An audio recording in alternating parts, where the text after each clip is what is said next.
Hey YouTube. Alright, I'm back. Just waiting for the last couple of hours before I get to go home with Instacart. So right now it's about what? 8 o'clock, somewhere around that time. My shift ain't over till 10, but usually around 9 o'clock. Once it gets about 9 o'clock or so, there ain't pretty much no orders coming in. So I'm hoping I don't get another order at 8:30, but if I do, then that's going to surely be my last order for the night.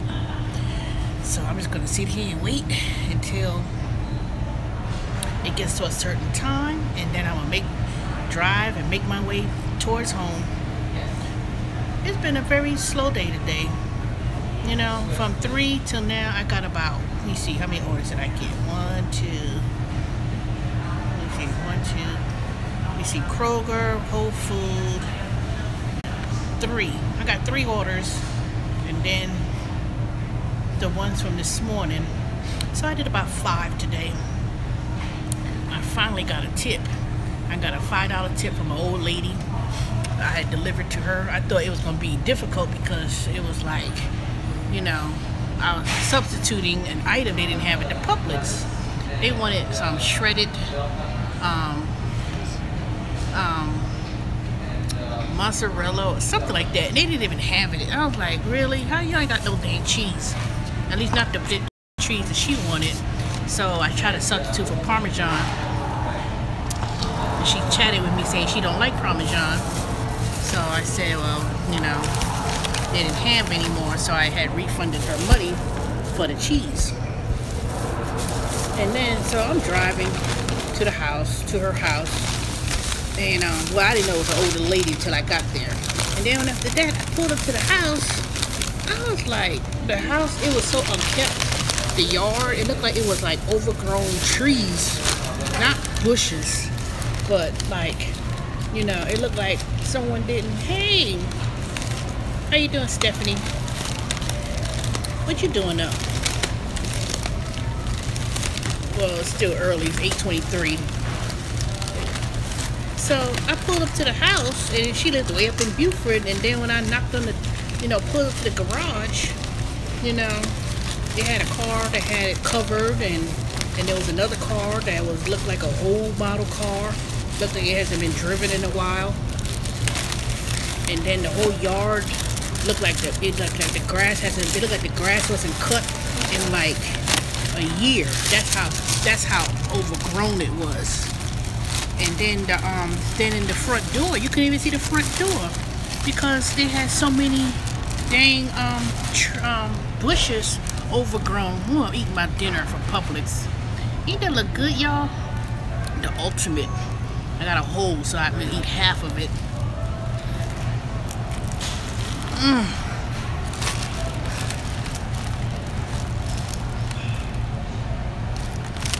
I love Publix sandwiches. They're the best one, I'm telling you. Way better than Subway.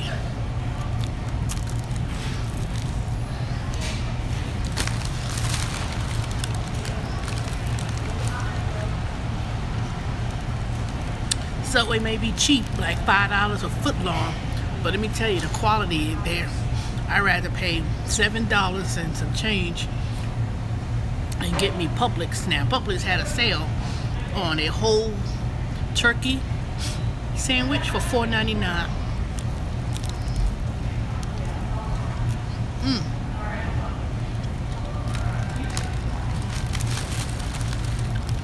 So anyway, so I rung the doorbell, and I'm looking through the door, and I was like, dang, I can't see nothing in that house. And it looked so creepy. It had like cobwebs all around the door, and you know, I don't know. You could tell that someone's lived there and just not upkept.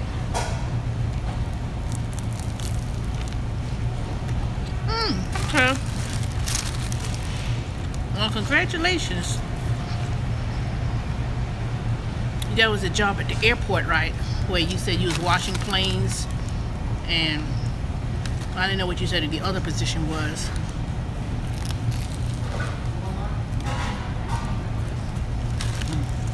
Well, good luck.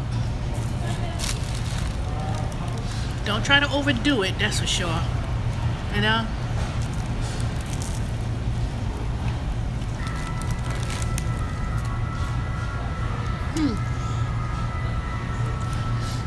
Okay, you finally got your first order? Good. I didn't catch that. I turned away real quick. How many items you had? Did you say 8 items or something?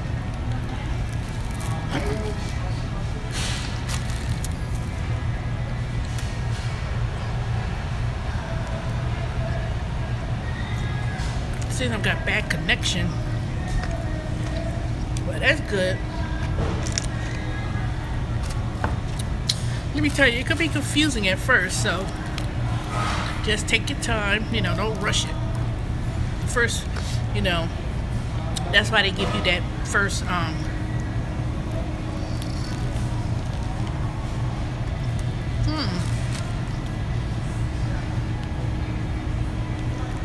Yes, I love boar's head too. I think this time I must have got a Publix meat, but it's pretty good. You know, I got mine lightly toasted, and then I put the meats and vegetables. So that's the only way how I eat my vegetables, or get my vegetables in. I put spinach, lettuce, tomatoes, you know. Because you know it's not really that much meat. It seems like it's a lot, but it really isn't.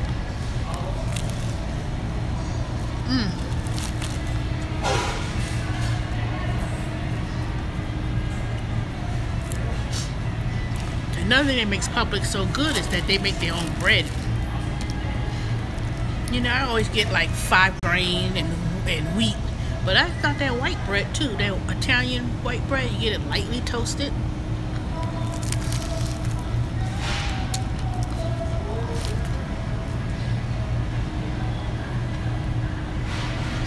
You get that crunch, you know. Love it. Okay, you had 8 items. Okay, that's good.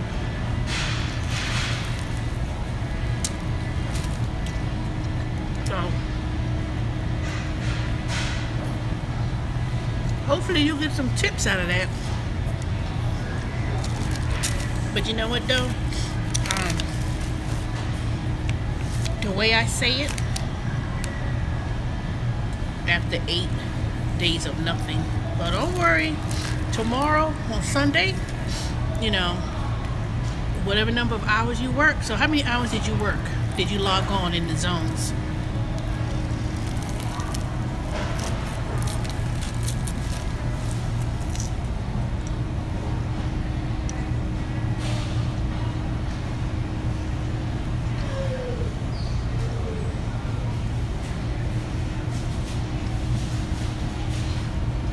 See, you may get a couple to I like my subs on whole wheat. Yeah, I like whole wheat too. Sometimes I want to switch up, you know, it gets boring after a while eating whole wheat. But to be honest with you, whole wheat bread and this Italian bread, it ain't no different. You know, a lot of people think, oh, you get white bread. You know, the difference is that it's made, they make their own bread, so it's not as bad.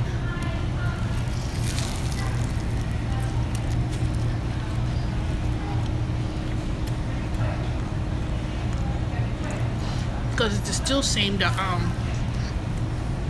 it's the quality of ingredients that makes the bread. See, this ain't that processed bread that you get on the shelf.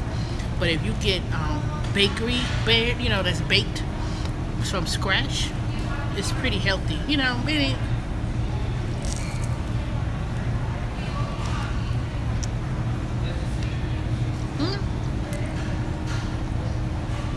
I keep turning my head and I keep missing the comments. You said 28. Oh, I missed it. Say that again.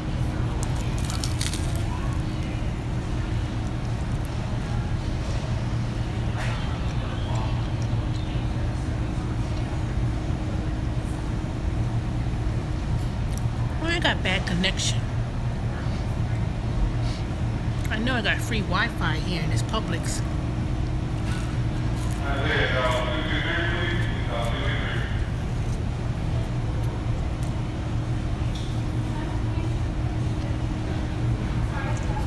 Okay, so if you had 60 hours logged on and you got that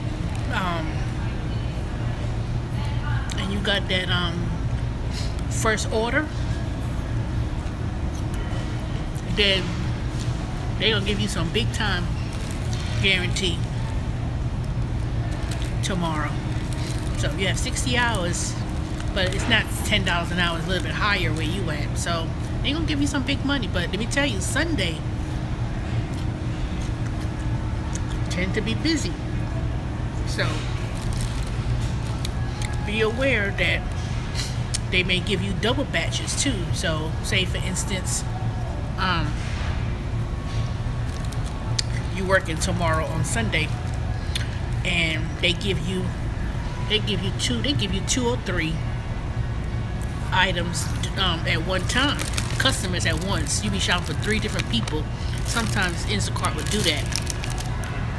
Are you a full service, meaning do you do the shopping and the delivery, or are you in a zone that you pick up the bags and scan them and deliver? Are you in a full service zone, or do you do deliveries and full service?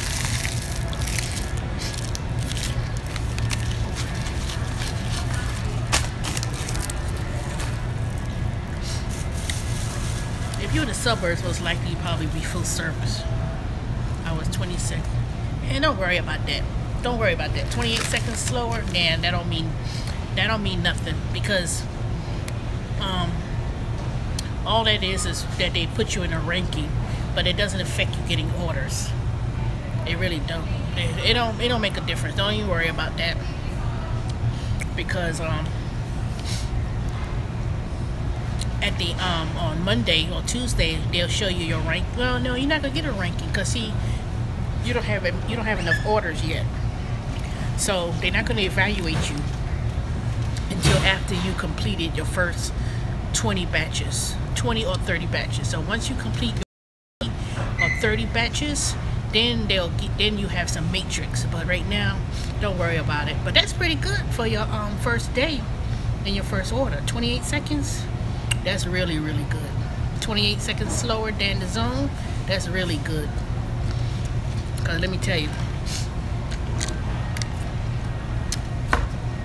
I think the first time I did it, they said I was like 120 something seconds slower than the average, you know. So that's pretty good to be 28 seconds slower than the average. So that means that you're doing pretty good if it's like that. Yeah, don't worry about it. Yeah, Irene, don't worry. The main thing you have to focus on is making sure that you get most of the customer items.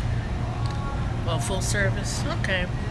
See, that's the big thing. That's the big thing, is that you want to, when you build up your speed, and as more shops you do, and the quicker you do it, and the more, and trying to get those hours, that's the important thing. Tomorrow at 9 a.m. at your time zone, make sure you get ready to pick your hours. Well, that's a new zone. Well, still, I don't know how it is where you at, but I know where tomorrow, where I'm at, I gotta be sitting on that dang phone tomorrow waiting to get some hours, because people are vultures. They'll snatch up hours just like that. And you have to, and you want to also want to keep early access. Keep early access, that's the important thing. Because once you lose early access, it is hard to get on the schedule, especially once it starts, when they start hiring new people. You know, they always hire new shoppers all the time, at least here in Atlanta. And then I also heard they've been, you know, hiring a lot, but everybody don't really work the hours. I don't know. Who knows? Who knows the mystery of Instacart when it comes to doing these schedules and stuff. But today was pretty slow for me. I think so far, I think I made only about 81 bucks. And if I include that little $5 tip I got, I probably made about $86. That was it. Yeah, I think that was it. I think that's all I made. It's not, if it's not 81, it's 60. It's either 60 or $80. But I didn't make a whole lot.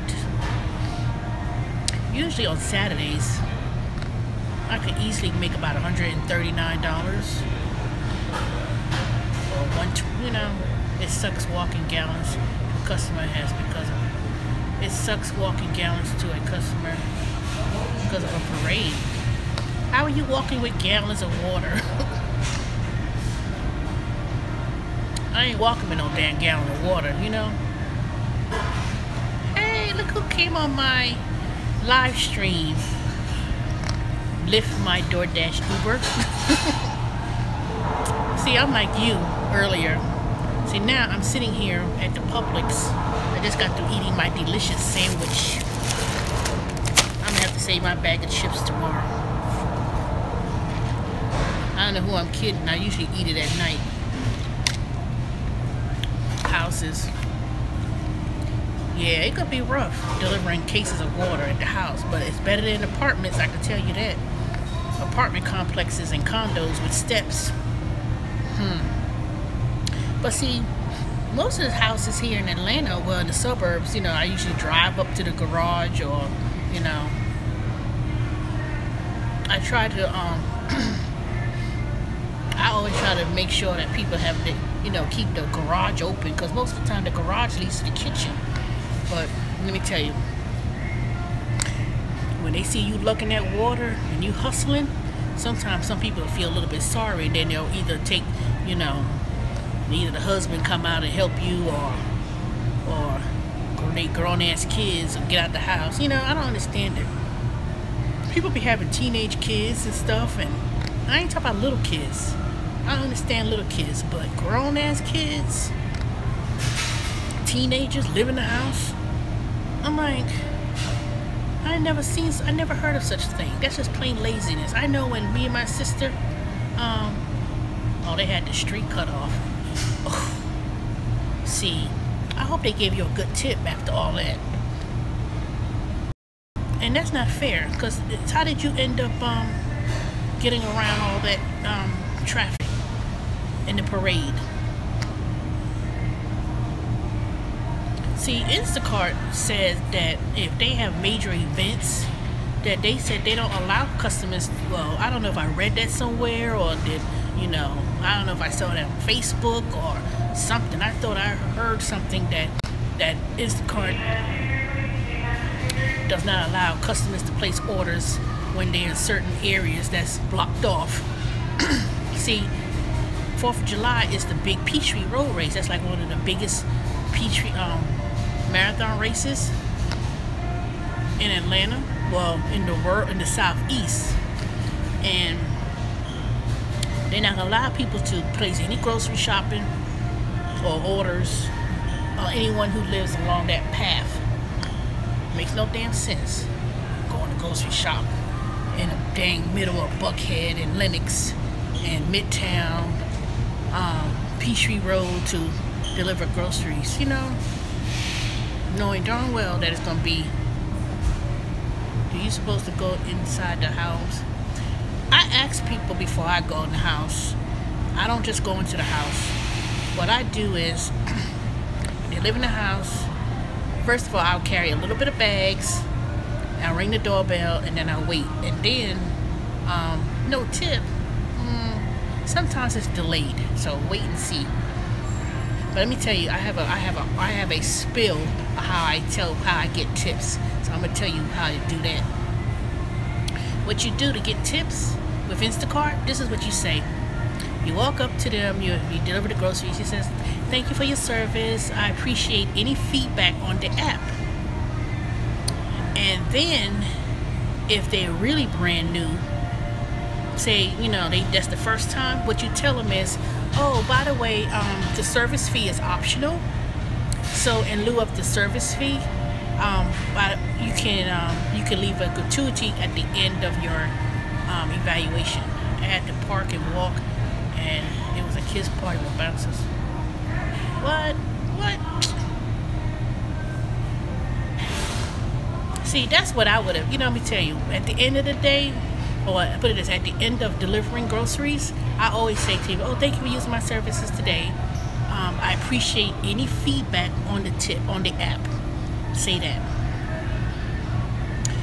And since this is a new area, it gives you a chance to kind of tell people about the service fee.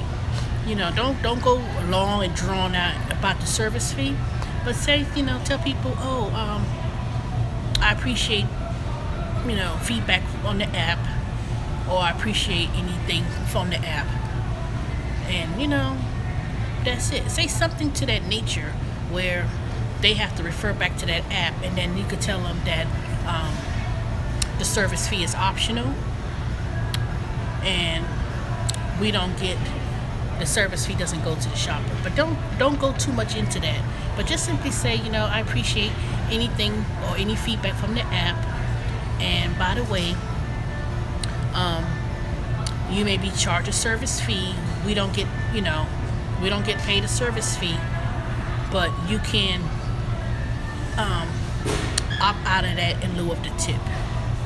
But I'm not gonna say don't worry about getting the tips with Instacart for now, because one,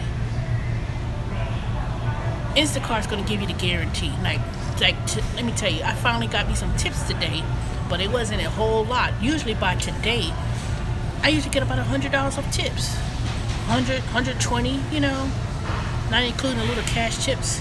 But this week was terrible with tips. I got I think I finally got up to $22 or $21 of tips.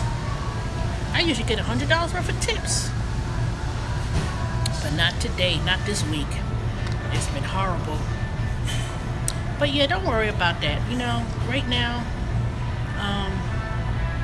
try to once those people start picking up in your area, because it's brand new.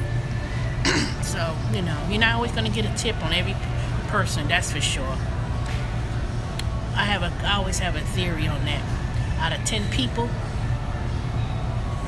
with Instacart, I would say 4 out of 10 people would tip. Yeah, I would say about 40% of the people would tip on the app. And once you start getting the same customers, you always gonna get, I have a set of customers. I can't choose the customers that I want to get, but I know when after a while, certain days and certain days and times of the week, if I so happen to get that customer, I always know. I said, "Oh, I'm going to Miss So-and-so's house, or I'm going to Miss Maddie's house, or I'm going to Mary's house," or whomever. I get to know these customers by name, and I recognize the address. And then after that, I always know I was going to get some good tips. And I always have these core customers that I always get tips from. And then there's some customers I know I'll get a cash tip. And then there's some, after a while you get to know who you get a tip from. But my thing is this. In my opinion, I think the average amount of tips with Instacart in Atlanta is anywhere from like $120, $130, and you may get about $25, $30 worth of cash tips. That's me. That's just the average. And that's if you do a lot of hours. But just focus more. I look at it like this. If I get a big batch order, say I get like a order and it's like 30 items at 40 cents, and then you get $10.25. If I could get $25 on that one order for grocery delivery, that's pretty good.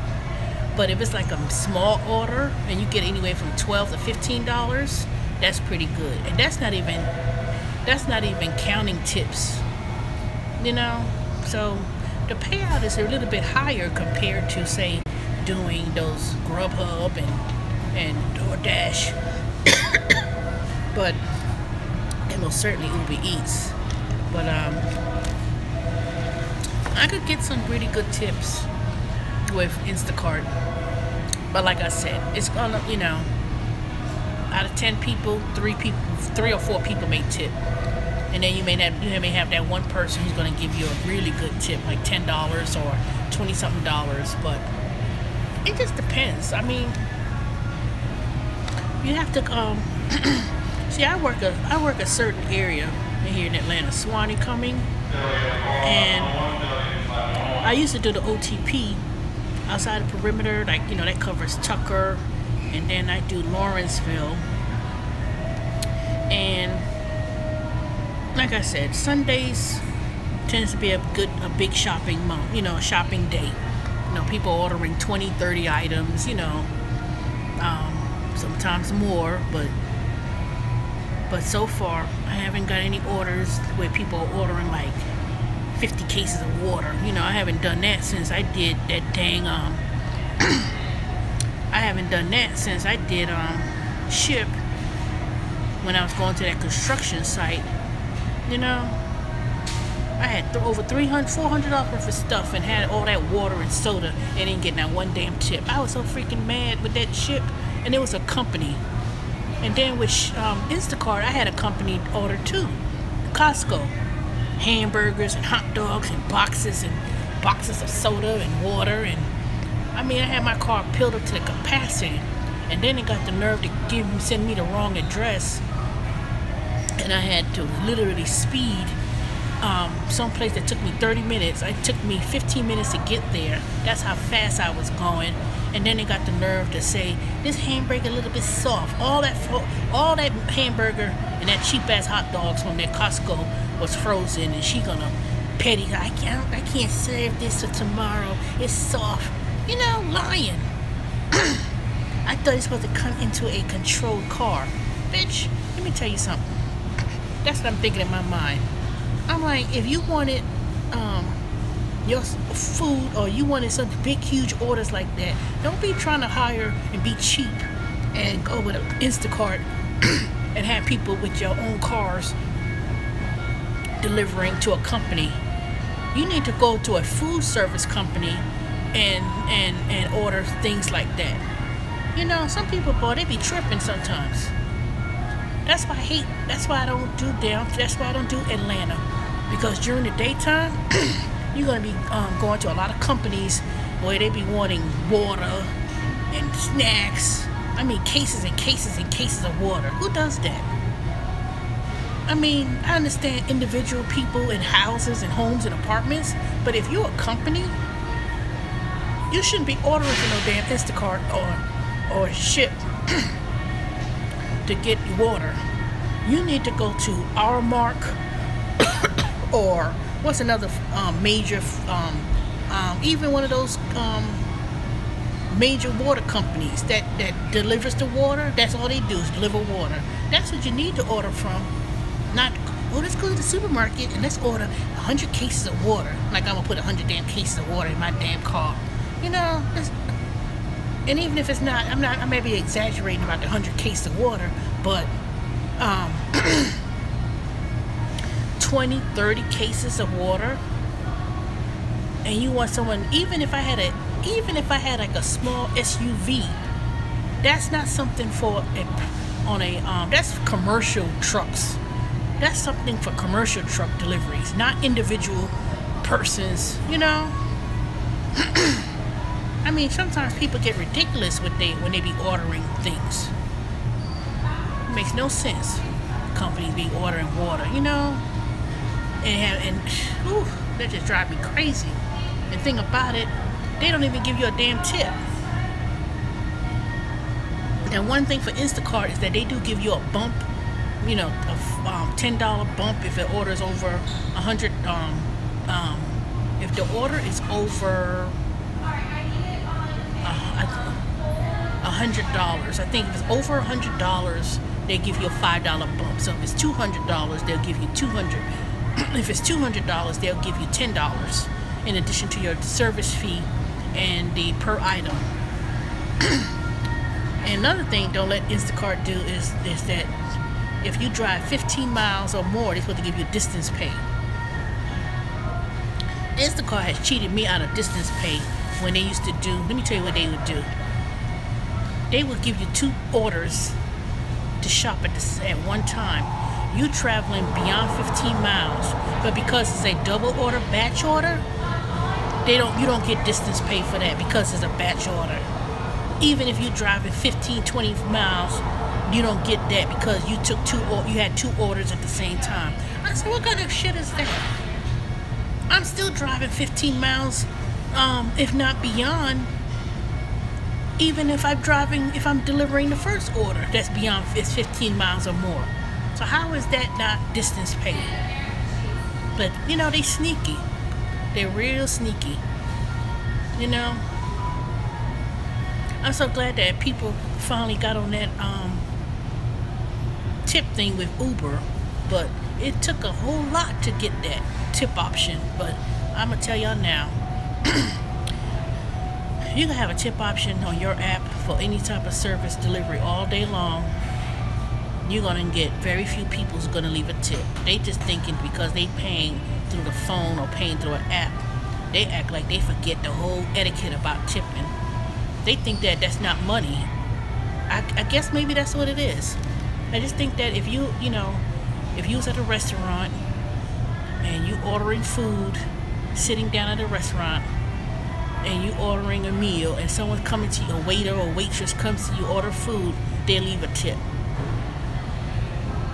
So I guess they figured, you don't have to tip if you drive in your car, picking up their groceries, picking up their fast food, picking up their packages, and picking people up in your car. They figure, oh no, that's not a tip. I mean, you're still providing a service. So I don't know. I just think people just got this misconception that, they thinking that, well, you came to pick me up and you came to drop off some food, so you getting paid already. I mean, if people really understand, I'm like, if people know, it's no different than somebody ordering, and you order pizza. If you order pizza, Pizza Hut and Domino's, you giving somebody $1 to $2. So what makes you think that's any different? Exactly, that's crazy.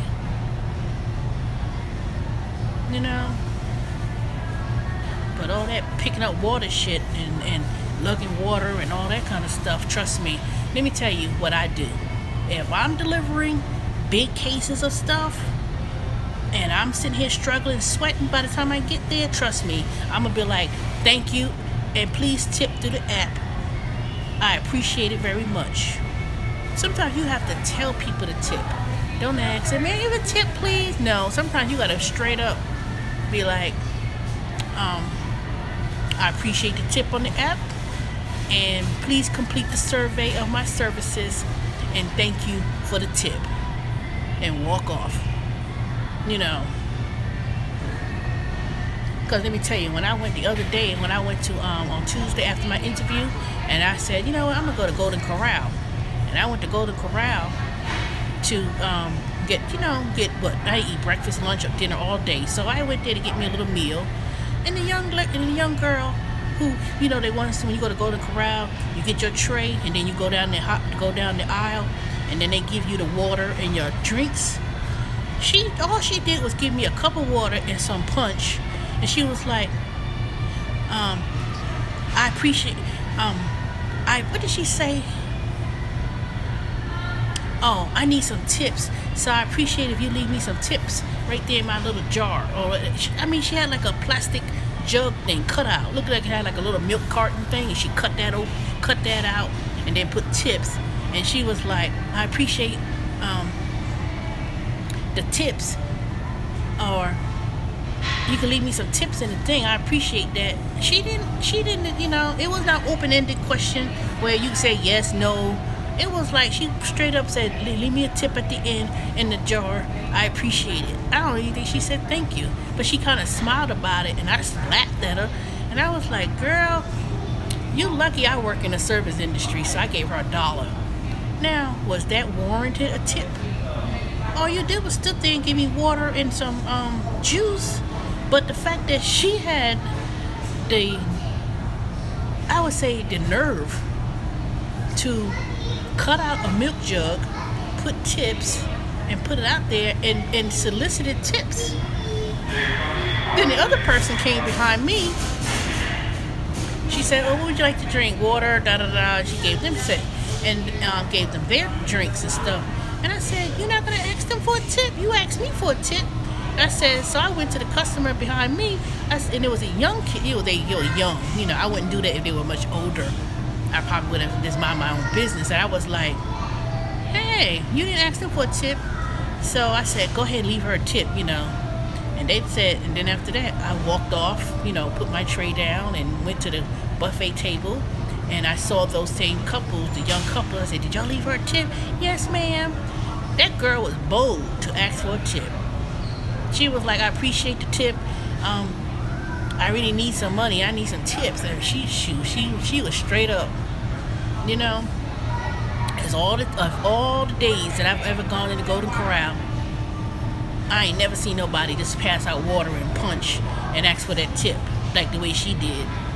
I had to laugh. I thought it was funny, and I gave her $1. But shoot, let me tell you, because she wasn't no waitress.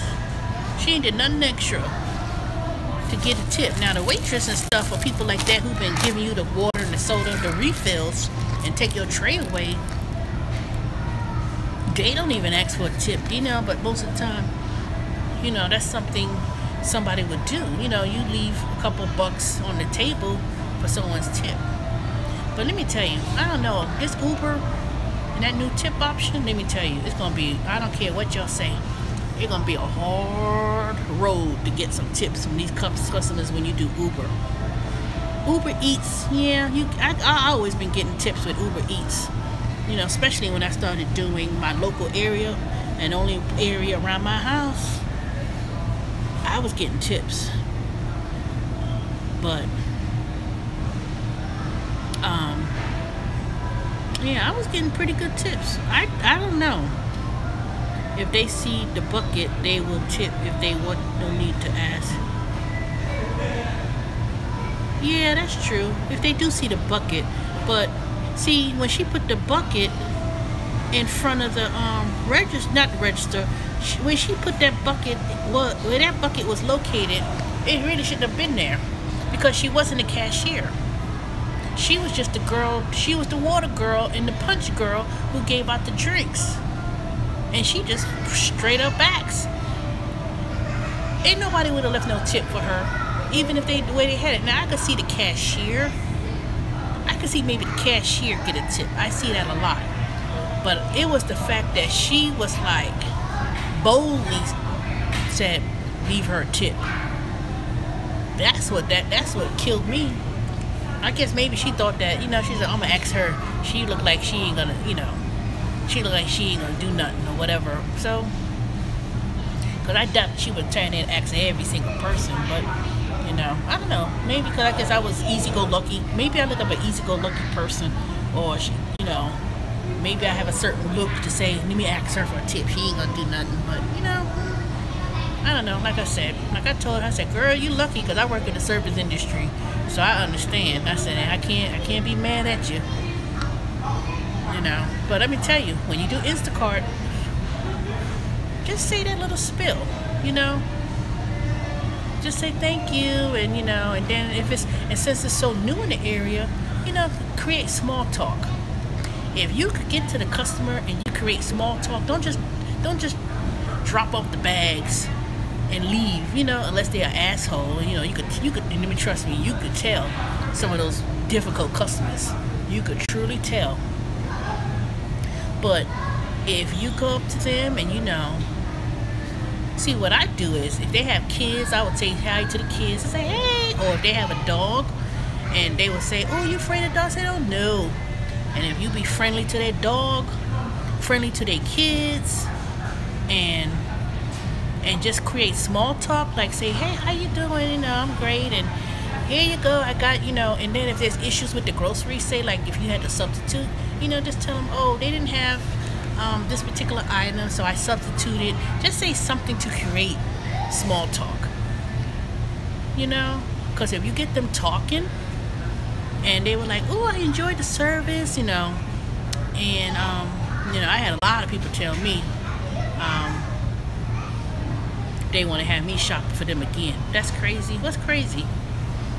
See, I have a bad connection, so I don't know the delayed. Okay, it's 9:01. Okay, about 9:15 or so, I'm gonna make my way back home. Let me see what time it is.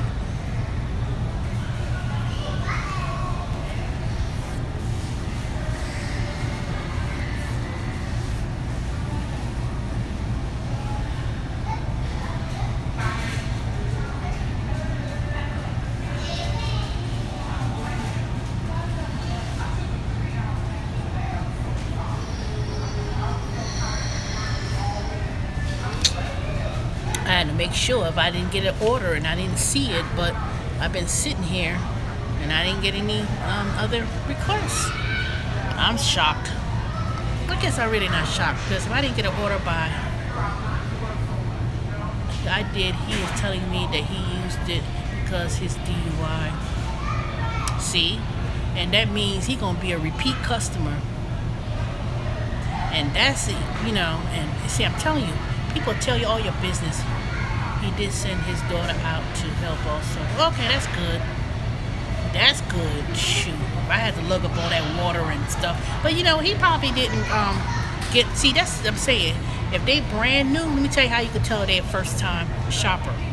When you pull up the order, when you hit the acknowledgement, go to the right corner, hit the question mark. I think it's a question mark, but it's in the right corner on the top. It will tell you if it's the first order. If it's the very first time, that's when you get an opportunity to explain how the rating works. That's when you tell them at that point, and you see if they're the first time. You tell them about, okay, well, this is my first day, or if you tell them, this is my first day of doing Instacart, and this is a new service in your area.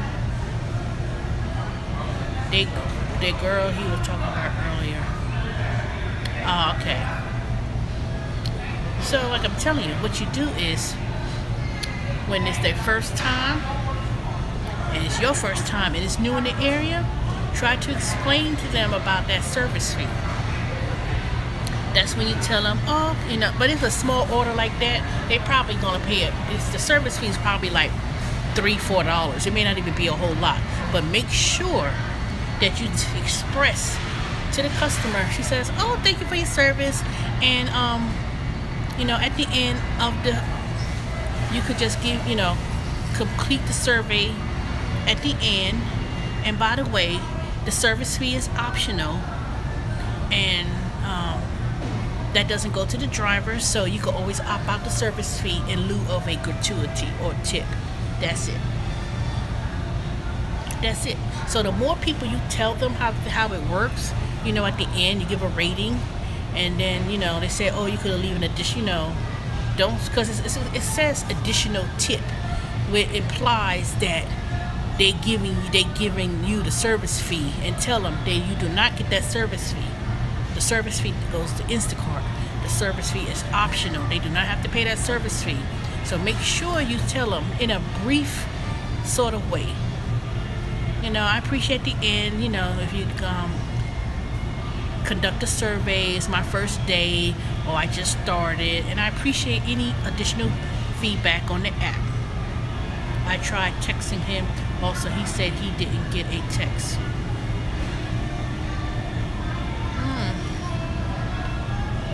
Was the text made after you delivered, or was it before?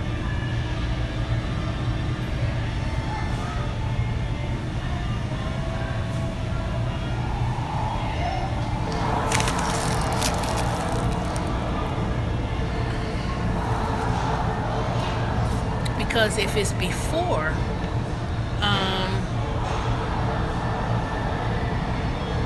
he may have, I don't know.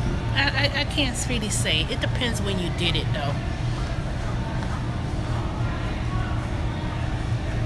But don't text a customer too much, You're welcome. Don't text the customer too much. The only time I text a customer is if they not home, and then and they didn't see no instructions say leave it at the steps or leave it at the garage or whatever. The only time you text them is, say you went to the person's house, right?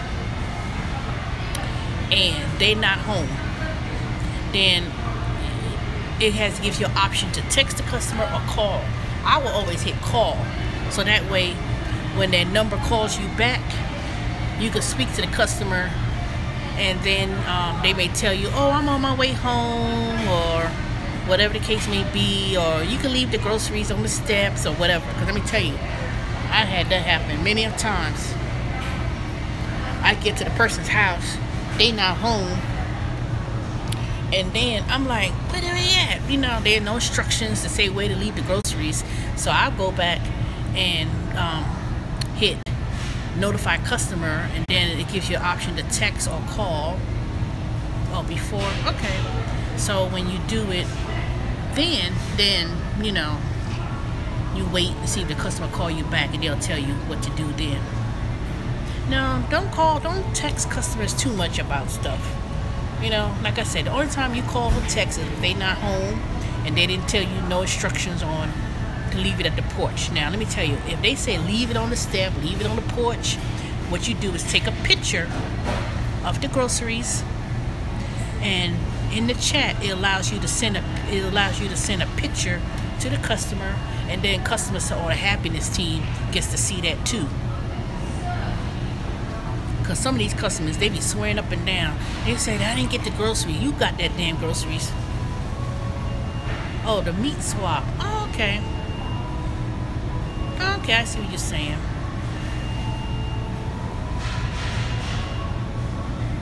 Yeah, some of the orders, I know, like when I do Kroger's, I guess Kroger's will be same as Myers in the Ohio region or the Midwest.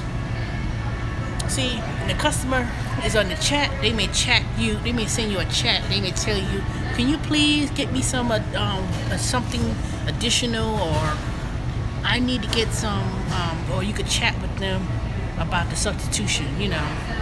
But when you do a substitution, it automatically will, okay, let me say it like this. If you do the grocery shop, right, and then they didn't have a certain item, it says do not have. And then it gives you recommendations to swap. And then when you hit it, it goes in review. The customer then could look on their app and they could see that you made a substitution. If they come back and communicate to you back in the app, it will send it to you. They'll tell you, no, I want a refund. Then you refund it back. Or no, can you get me this instead, or whatever. But usually at the end of your grocery shop, at the end, anything that you've done, made changes, it would say review, and then it will tell you to call. Then it will call the customer, and then it will tell you to call, and then a number will call you back, and then you answer it, and then the customer will be on the other phone line. Oh no, it'll ring the customer number, and then they'll pick up, or it may not pick up. They may not pick up. And then if they pick up, then that's when you tell them what you did. You know, you tell them then at the end when you almost finished groceries. Says, oh, I made some substitution. Is that okay? And then they tell them to look on their app, and they'll see what you made a substitution, and then they'll say yes or no. If they say no, I want my refund, then you know you just refund it back to them. If they say yes, that's okay. That's okay. I would like that item substituted or whatever. Now let me tell you. But make sure you follow what the instruction says in the app. Because sometimes in the app, it claims customer prefer substitution. That is not always true. Instacart puts that out there, customer prefer substitution. You know, because sometimes some customers, they don't want you to substitute. Even though Instacart says strongly suggest substitutions, no. And you could tell when a customer constantly, you shopping in the store, especially that day at Kroger's, the customer says, no, I don't want that. Give me a refund. At that point, anything else, if they even tell me just one time, no, I don't want that, I want a refund for that item. If they don't have any other items, anything else, I just refund them I don't be substituting. It just takes one time for them to tell me to substitute something, and I ain't gonna get it. I'll say I'll be glad to refund you your money. Because let me tell you, if you don't, some of these people are too fickle. You substitute an item and then you know, it'd be the same similar product, but they don't, some people just don't like it. They don't like substitutions. That's Instacart's ways of telling people to substitute, because they get, you know, they get paid based on that. If you refunding customers back their items or whatever, Instacart ain't making no money. You know, we only get what, 40 cents an item, so it don't make no difference to me if I'm substituting 40 cents an item. You know, that little 40 cents ain't gonna break me. But for Instacart, they want you to substitute as much as you can, but I ain't got time for all. If they ain't got it, they ain't got it. You know, because, you know, that's just the way it is. But just, you know, but the best advice I could give you when you're doing this Instacart is, cause, you know, it's at the end when you deliver it. Try to establish small talk rapport, especially if you've got several bags. See, that's when you get to know people. Because let me tell you, I had a lot of customers that I said, oh, I shop, you know, I came here and shopped you before. You know, as many of times I've shopped for people. I've shopped for several people a few times, several times. And those several people, they remember you, you know. They're like, oh, that's my Teresa. You know, this one lady, I can't wait till I get my little Lawrenceville zone back. Because the first 2 weeks, 3 weeks, I was always constantly shopping for her. She'll give me $10. Then she, you know, when she see me coming, she gave me 20. And I didn't, you know, she just have it. She said, oh, here you go, Miss, you know, she says, Miss Maddie, I had 4 customers that I always know, I always get. And sometimes I don't even feel like, I don't feel bad. I'm like, you know, I just like shopping for people. And especially when you start to get to know people. You know, this one lady, she rescued greyhound dogs, and her dog name is Maggie.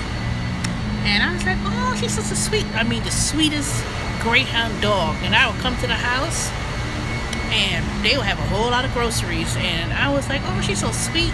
They always give me 20% of whatever they grocery. It's always a $23, $25, $30 tip. Easily. Sometimes their groceries don't even be warranted to get that much, but they give it, you know. And I come there, and I'll be like, you know, when I pull up to the house, and I was like, hey, you know, where's Maggie? You know, I acknowledge the dog, and, you know, and you acknowledge the kids, because I'm telling you, when you see people, and you get to know people, and, you know, and you remember their names, and you just genuinely be nice. Because I'm not doing it just to say, ooh, let me go and get me some more tips. I just like doing it. And I could tell you, a lot of the people I serve, you're supposed to text them and say, oh, no. Nope. Do not, let me repeat, do not give them that receipt, and do not text them that receipt. They automatically get a receipt from Instacart. Don't give them that receipt. No, don't do that. That will get you deactivated so quickly, because what the customer pays is not what's on that receipt. So don't do that. Just keep the receipts, and when you get paid at the end of the week, then you can just throw them away. And I would tell you something else, but I ain't gonna tell you here. So text me your email address, and I'll text you some stuff and information. So I'm gonna check later on this evening when I get home. Ooh, it's 9:15, thank God. I'm gonna make my way back home now. I don't think I'm getting any more orders. I'm gonna wait just a few more minutes, and then I'm gonna leave. This Publix closed at 10, so I know ain't nobody asked for no damn groceries. If anything, somebody may, oh, eat groceries. You can go to Kroger. I'm gonna bring my butt right on down the road, make my way down Sugarloaf Parkway, turn, make my way down 124, turn, and then I'll be home, which is 19 miles away. I make 3 turns when I leave Peachtree Industrial to Sugarloaf Parkway to Lawrenceville Highway and keep going straight until I get down to my street, and then I'm here, then I'm there at Stone Mountain. I'm not gonna be trying to be hanging out, going to nobody's dang store at 9:30 at night. One thing about this area I can tell you is 9 o'clock, I don't get no orders after that. But if you in Atlanta, more in the city, man, please, you could be dang shopping to, you know, they got times ending as late as 11 o'clock. Now, when I used to do Atlanta and North OTP, I would get an order at 10 o'clock. When I used to do Atlanta, I had to say, okay, I'm going to end at 11. I don't get an order at 10 o'clock. I was like, oh. And I would get it too. And then I'll be going to condos and hotels, delivering groceries. I'm like, I said, I'm ready to go. At that point, that's when I don't even be care if I get no tips. I'll be like, how many items you need to get? 15. And I just get those 15 items. And here you go. Here's your bag. Let me go. Bye.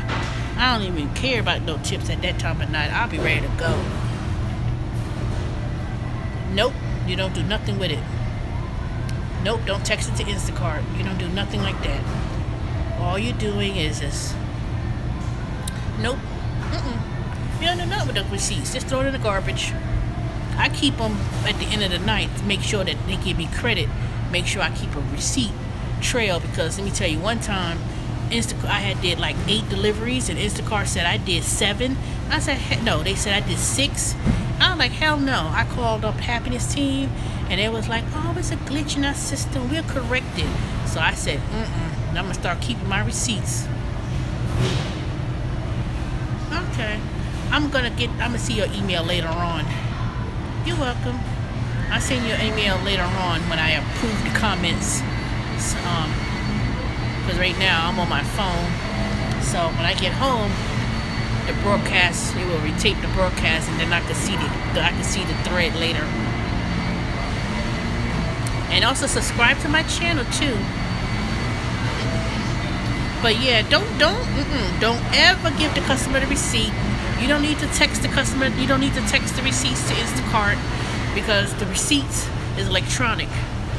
You know, it's electronic, and like I tell you, what you pay at the grocery store is not what the customer pays when they get their receipt. So, say for instance, it's $180 on your receipt.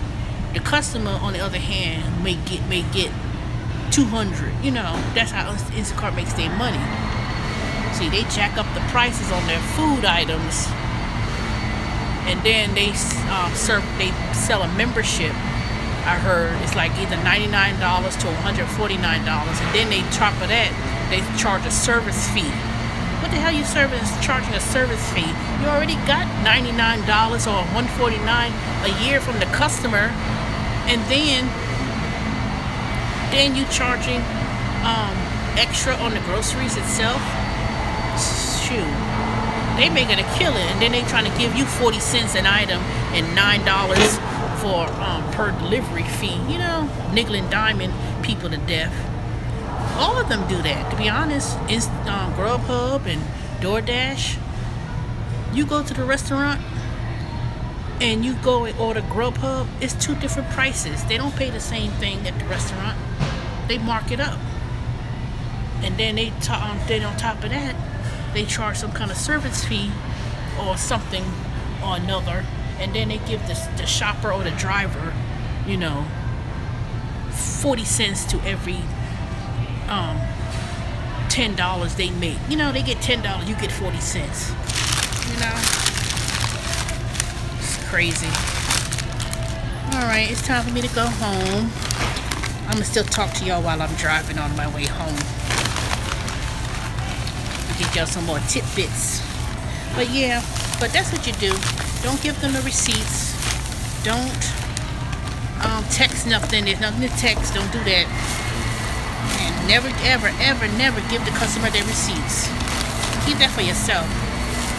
what I do with those receipts is I use things, I keep the receipts, but I'm gonna let you know why in some other way, but I keep them. Yeah. Say they order 50 bananas. That's one item. Anything that's the like item, if it's the same item, it's, you know, and they order 10 of that same item, is one. That's the messed up thing about that. Sometimes you see 3 items, but then you see 50 and say, well, why the hell is it 50 and then it says 3 items? Usually that's water or soda or something, large items or something. Like if they ordered like 3 zucchinis, 2 apples, you know, it's gonna say 5 items total, but it's 2 items because it's zucchini and an apple, so they consider that 2. They order 50 apples and 10 zucchinis, that's 2. But then yet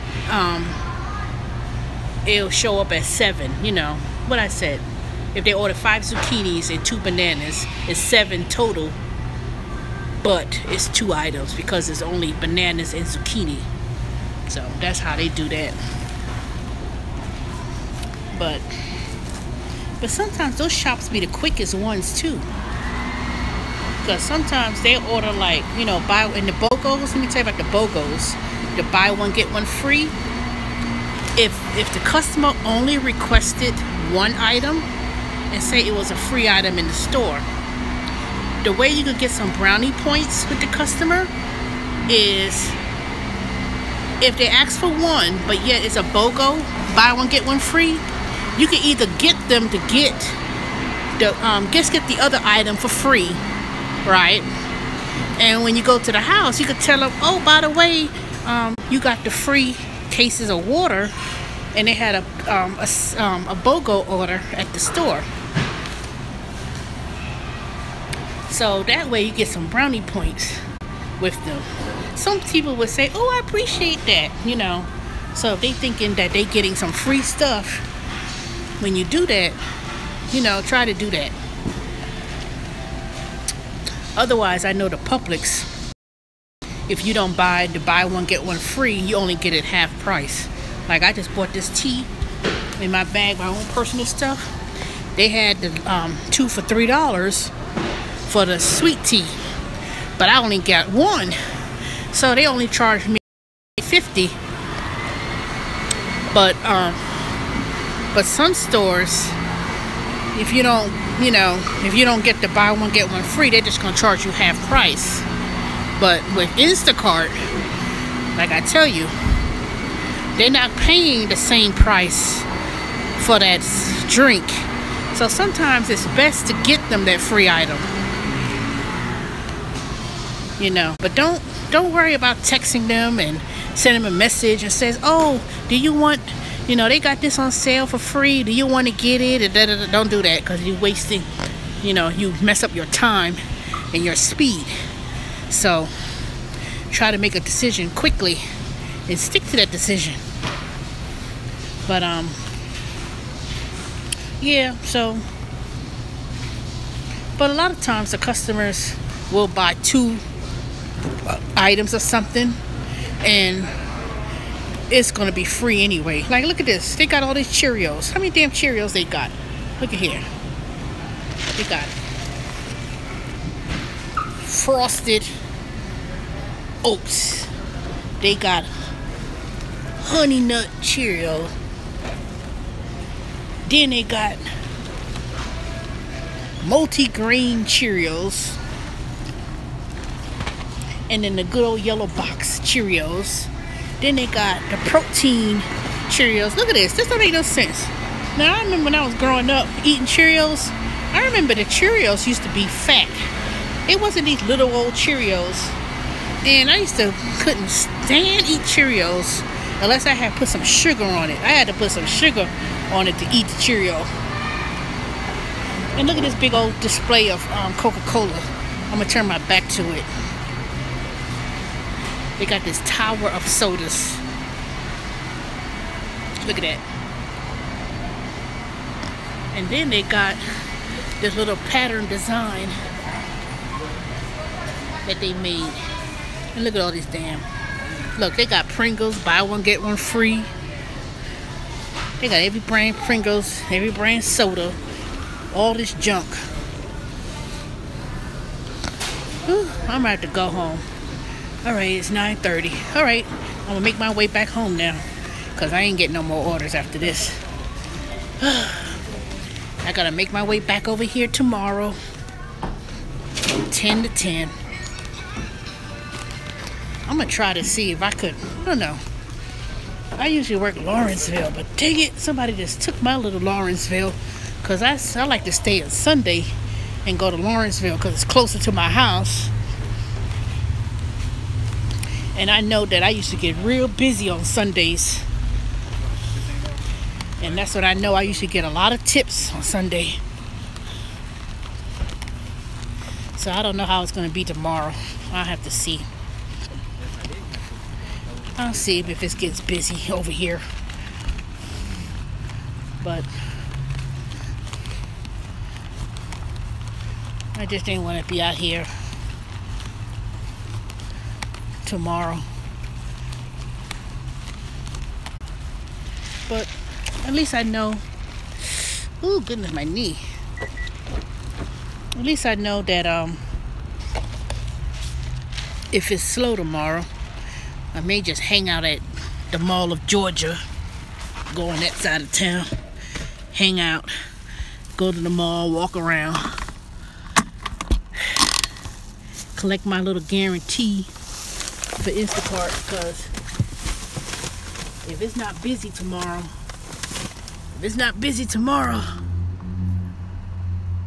bye, you leaving me? I thought you were gonna stay on until I get home.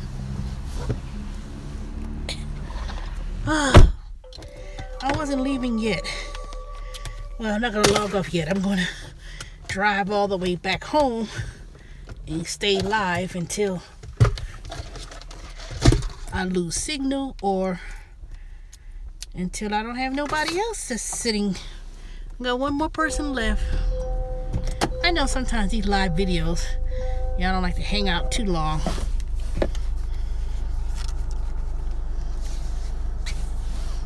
Oh, Stephanie, good luck tomorrow on your new job. Make a video about it. I want to, make a video after your first day. Tell us about it.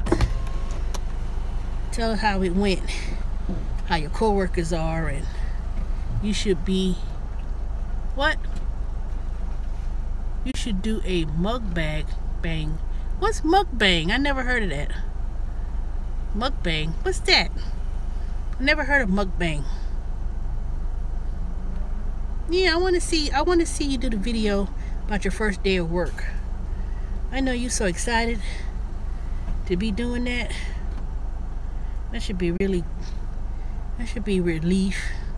to be working. It may not be a lot of money, but sometimes it's good to go back to normalcy, I know I can't wait till I go back to work. I'm gonna still try to be an entrepreneur, that's for sure. Oh, eat on camera and get a bunch of views. I've always been eating all the time. You don't be seeing me when I be sitting there eating Chick-fil-A. I be doing it all the time. So you say if I sit there, when I'm sitting at Chick-fil-A, I should put the tag Chick-fil-A and people will respond just watching me eat? That's crazy. I never heard that before. Eat in front of video and watch. That must be somebody's crazy fetish. Ooh, let me go and watch her eat. Whatever, I guess that shouldn't be too crazy. Okay, I see what you're saying. I'm gonna do that. How many views you think I'm gonna get doing that? Putting Chick-fil-A. Man, if that's the case, I would have been done that. I think I heard you say that before.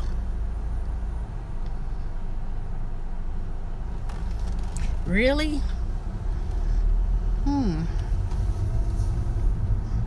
I'ma try that. That's a good idea. Do you get a lot of subscribers too when you do that too? That's crazy. Sit there and eat on camera.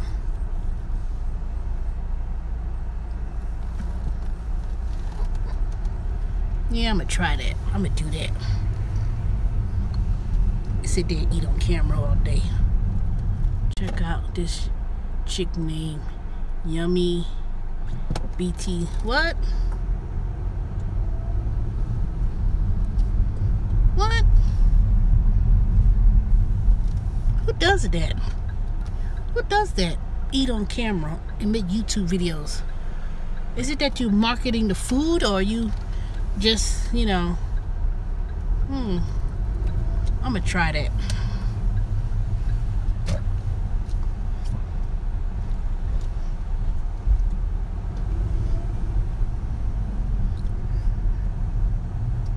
I still got half of my sandwich left from Publix. I should do I should do that Publix sandwich. A lot of people are doing it. Look at it. I sure will.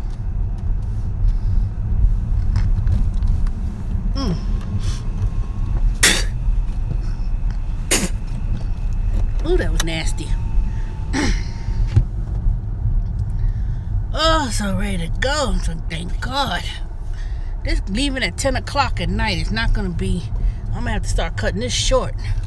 I want to start going home at... I want to say 7, but maybe I should start making my way back home at 9. I'll be ready to go.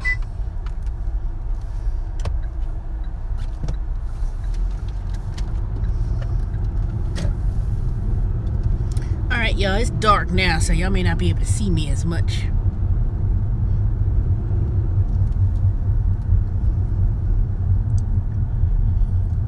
I didn't see what you wrote.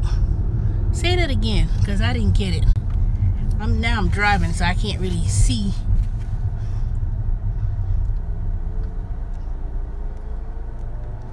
I can't really see what you wrote. Say that again, Stephanie.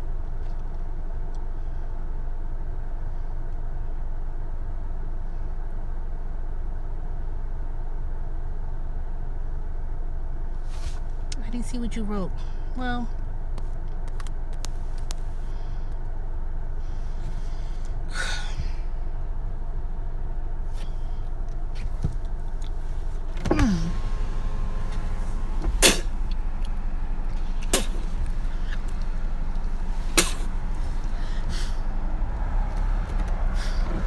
dang, it look like the sky's gonna fall out. Look how dark it is. The dark clouds. Can't even see.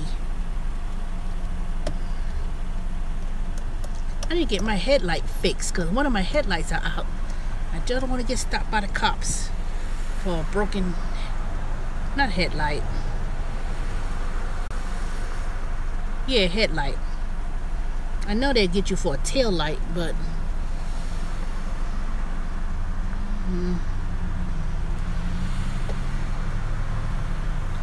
oh, thank goodness. If tomorrow is slow, I'm gonna go to the gym tomorrow while I'm out here. But I gotta make sure that I stay in the zone because that damn LA Fitness on Peachtree Industrial in Duluth is not in the zone. It's like I'm slightly outside of the Swanee Cummings zone. So I may have to find me another LA Fitness out here that I could go to the gym and work out while I wait for some orders, because if it's slow tomorrow, I can at least be on the damn treadmill or elliptical or something and work out tomorrow. I'm paying this damn gym membership and I'm hardly not even going. Hey, you got a membership at LA Fitness? Oh, that's good. We need to go one day. I want to meet you. I sent you my email address in one of your posts a week ago or a week and a half ago. I told you to, to send me a message, but I never got an email back from you. Unless you sent it to me and I didn't see it. So check one of your videos. I have put my email. I have tsmallwood68@gmail.com.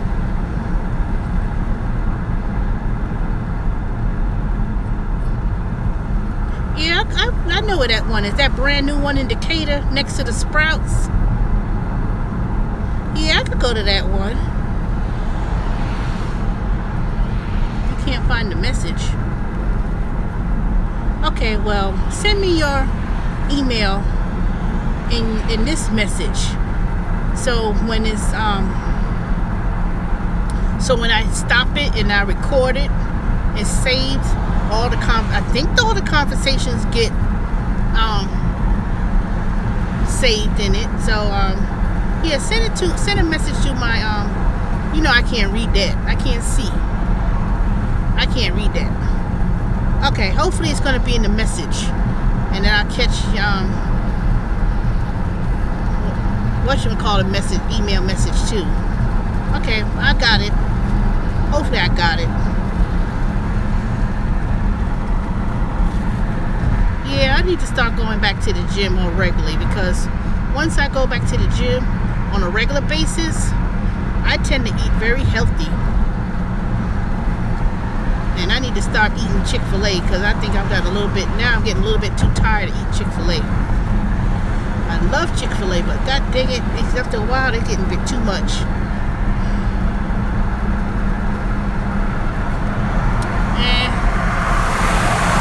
You ain't fat.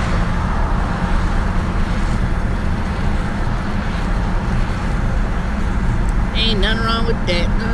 You know what? I used to be over 300 something pounds at one time, and I had worn a size 24, and I dropped down to a size 16 about 2 years ago. And then I had a breast loss reduction, and I kept it off. I kept the weight off, but I picked some up. I didn't pick as much up, but I can't go backwards, I can't, I slipped after a while, but I never went back to that weight again. And most of the weight, if I'm carrying the weight, I think that's what I am too. I hate this dang dark. Yeah, I could, yeah, I'm 5'8". I ain't thought you was that tall. I'm 5'8". Yeah, I'm gonna get back into shape, because see, I'll be 50 next year, and I'm trying to get out the dang 300s, and I've done it before, so I want to be at least before I turn 50 next year, November, I want to be at my ideal weight. Now, I don't say ideal weight. I'm not even going to say weight, because weight is relative. Because if I was to go down to, someone says, oh, you're supposed to be 160. That's too thin. I'll be too thin. So I'm not going to focus so much on the number on the scale. I want to be able to focus on being able to do just basic things without resorting to getting a cane and that's what's important. It's not about the number on the scale. It's not about getting down to this ideal weight. Well, I want to be 170, because weight is relative. That's a lifestyle change. If you get down to 170, you have to be able to know how to maintain your weight.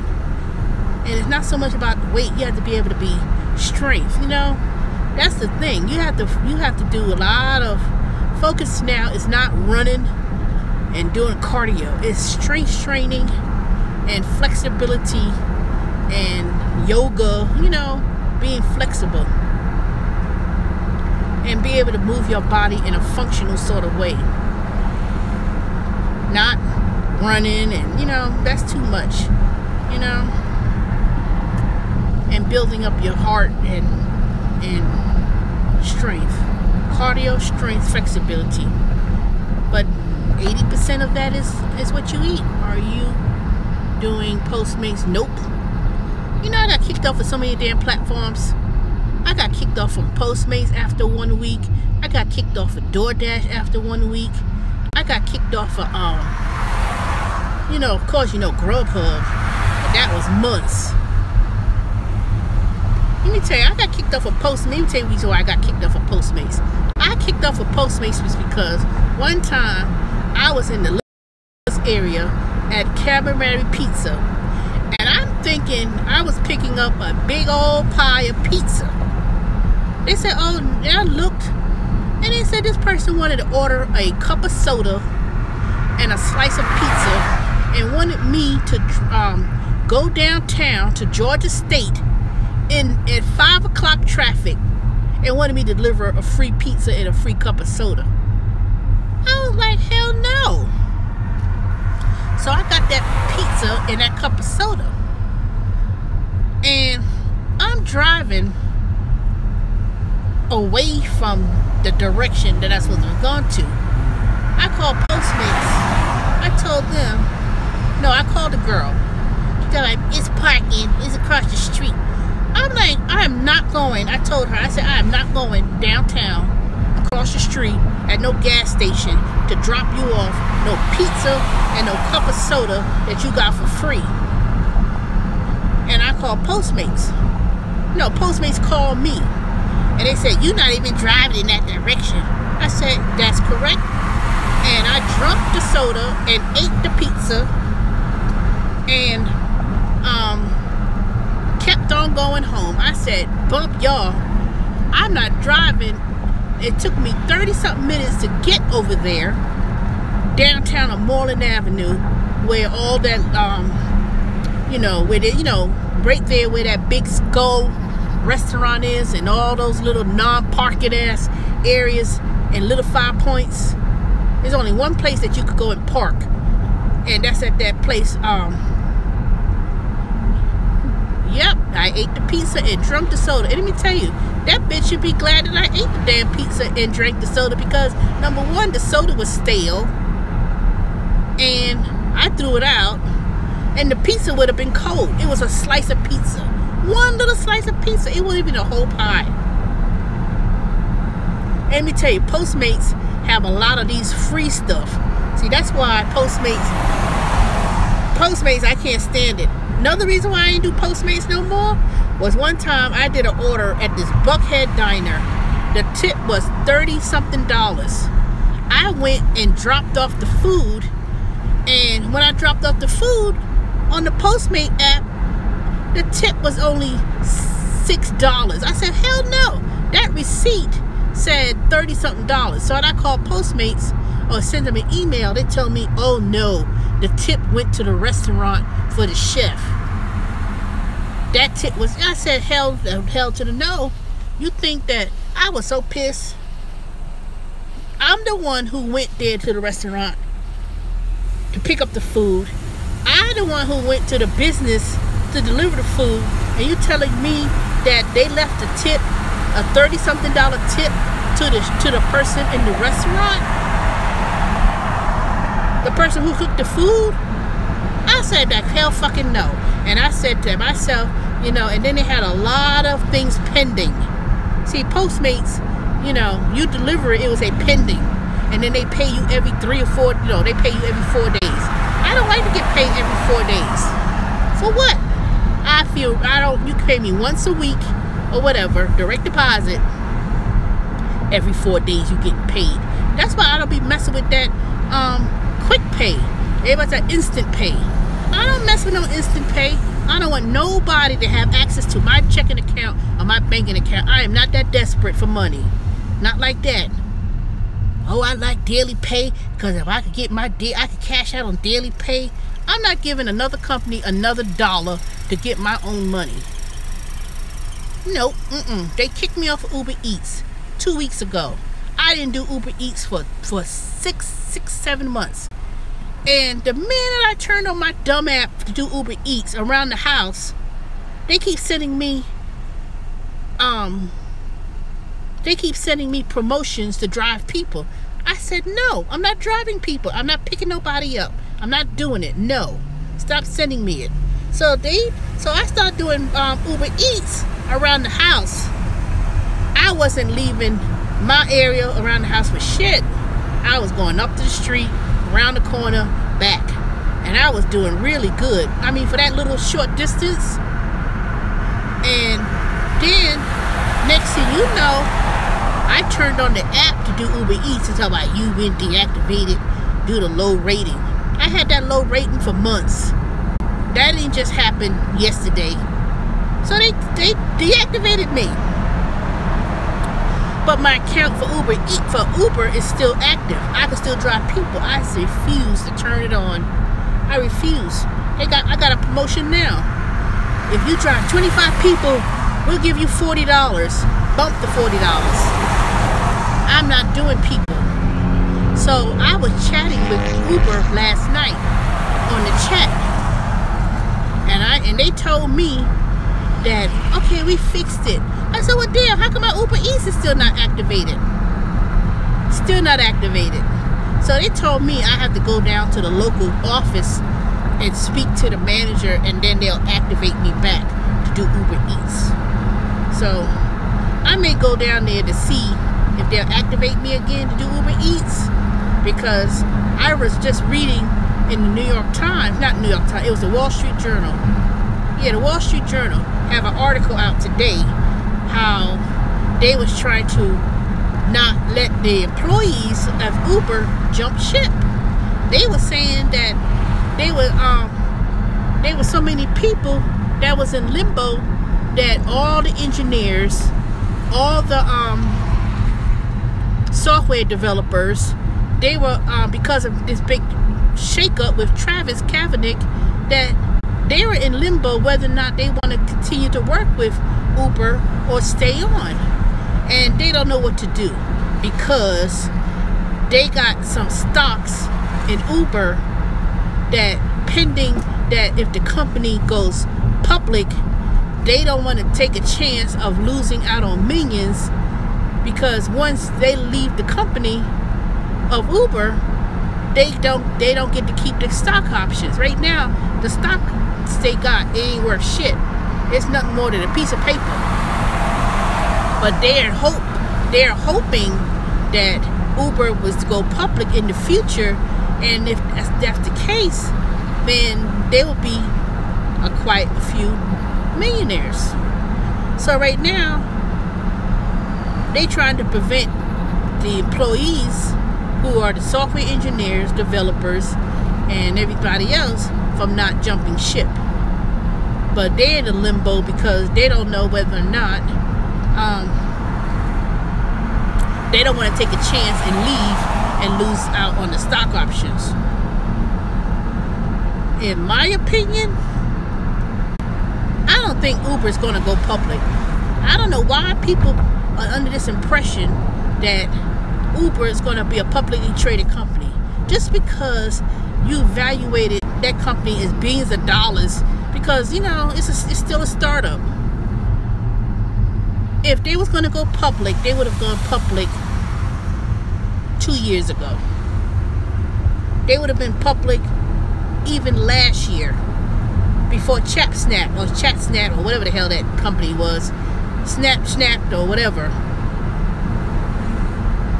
If Uber was going to be publicly traded, they would have been traded before Snapchat. That's what it is, Snapchat. They're not going to be public. They ain't. They're not going to be public. Ain't nobody going to take that risk. They got too many things going on. And I'm not talking about the little BS with the drivers not getting no tips. They got a whole lot more stuff they need to be worried about. Like possible Department of Justice and I'm gonna say tax evasion, because, and then that big old lawsuit with Google for stealing the ideas of that automated cars. Uber ain't gonna be no publicly traded company anytime soon.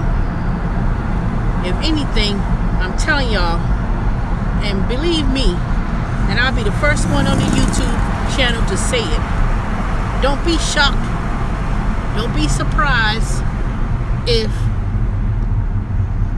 Amazon buys Uber. That's the closest that Uber's going to get to being a publicly traded company. They get bought out by Amazon. That's the only way that's going to ever happen. But yeah, I can still do Uber and drive people, but like I said, I'm not doing it. I don't care.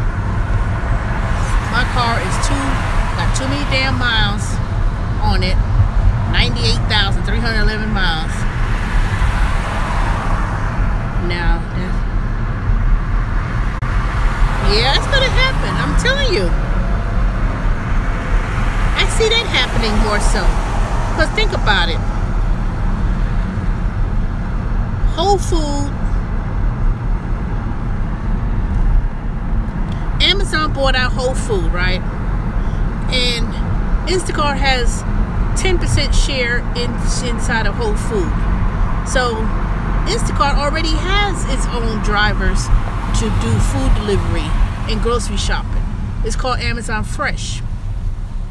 So if they already have the drivers that do Amazon Fresh, they already got the drivers that do Amazon Flex, then if you're a Prime member, you can order from any fast food restaurant, not any fast food restaurant, you can order the same fast food places that Uber Eats also delivers for, as well as Postmates and all the rest of them.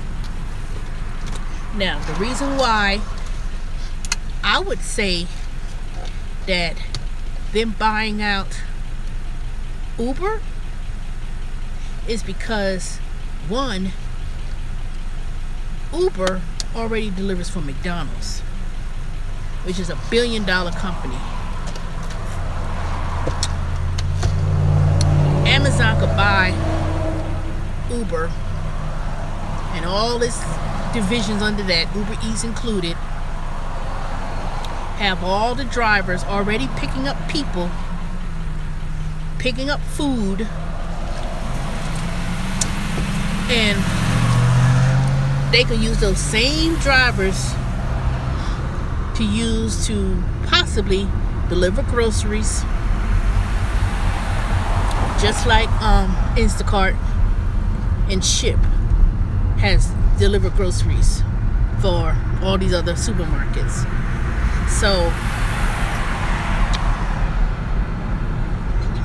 I could see Amazon buying somebody. They're gonna buy another company. Buying 131 Whole Food stores is a drop in the bucket. That ain't nothing. That's just a small little thing for them to enter the grocery store market. But if you wanted to really do something with it, you're gonna need partners and people to do the driving. And what better way to get drivers is to buy Uber. And that's what's going to happen. They talking about, ooh, in 120 days, there's going to be some major changes. How the hell are there going to be major changes if people are threatening to leave, or the engineers and the developers are leaving?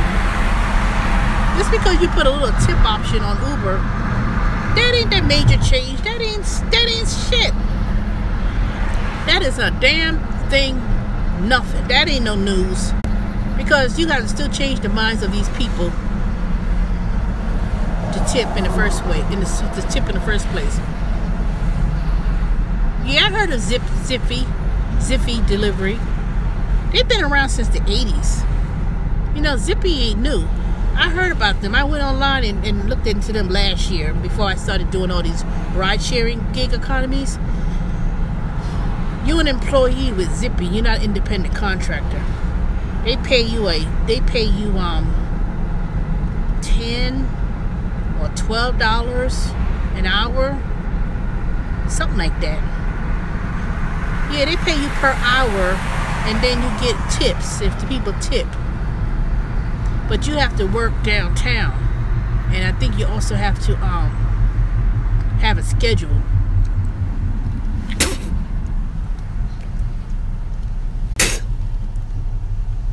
They're not flexible.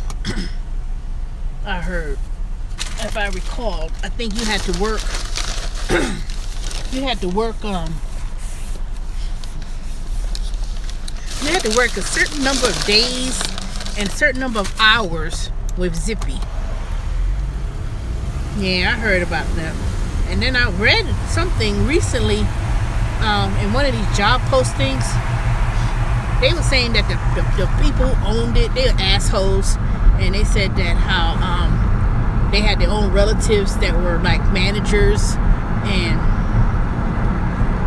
it was they didn't want to promote people from within. They only had their own nepotism existed and stuff. I heard it was a trip, but I used to see them all the time. But that's downtown, and like I said, I ain't going downtown. I am not driving downtown or nothing. That's the only thing about Zippy. You have to go downtown. Now, when I mean downtown, I'm talking about like Peachtree Street, and they didn't go outside in the suburbs or nothing of the kind. Yeah, I think they paid like $10 an hour, something like that. Yeah, it was something like that. I'm like,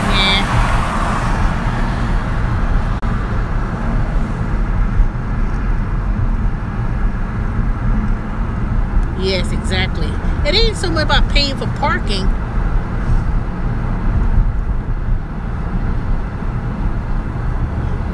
Man, they had enough money downtown. They had enough money they could pay me to go downtown. Never.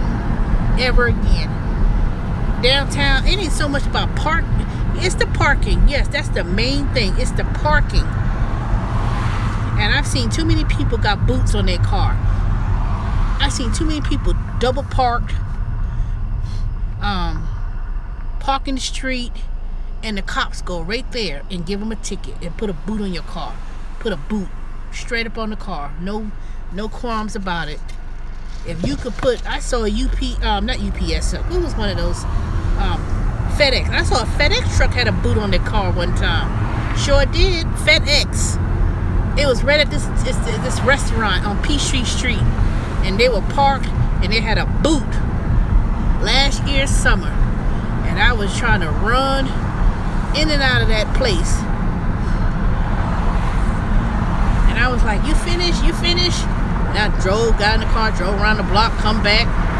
That was a headache, you know. Because sometimes they have valet parking, and you could, do valet park for 15 minutes. But shoot, when that food wasn't ready, I'm like, no.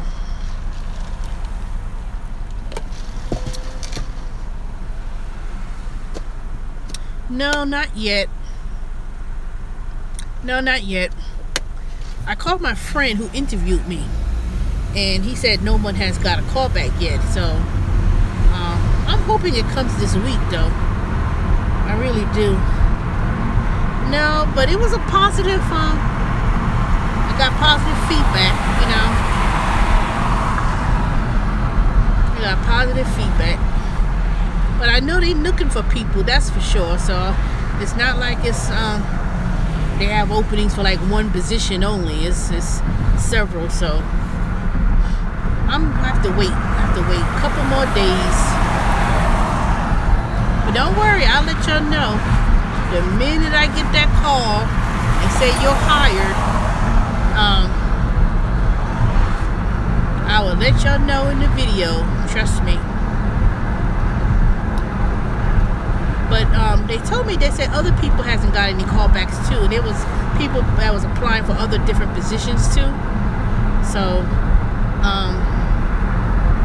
I went and spoke to someone at SunTrust, one of the branches, and I was asking him about the hiring process, and he says, oh yeah, it said they'll take a couple, you know, he said it'll take them a couple of weeks, because what they do is they have to they offer you an offer letter, and then you get all these documents and paperwork.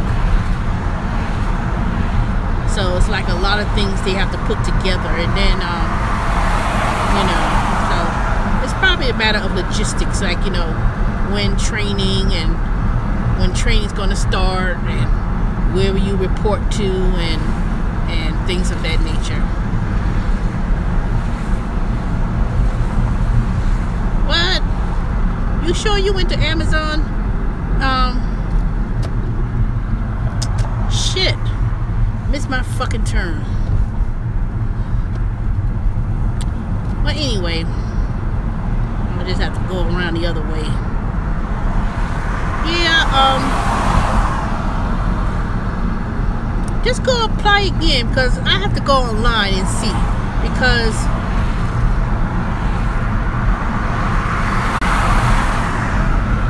when they have a posting that is available, they will they'll post to see when it's available. But it was the position was a sorter, and that position only paid $11 an hour, but it was like at least $1 more from working from home and customer service. But I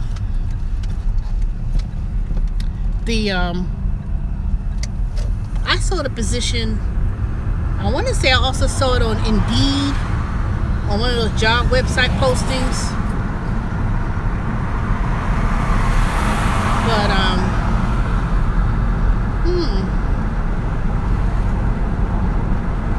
I gotta look and see.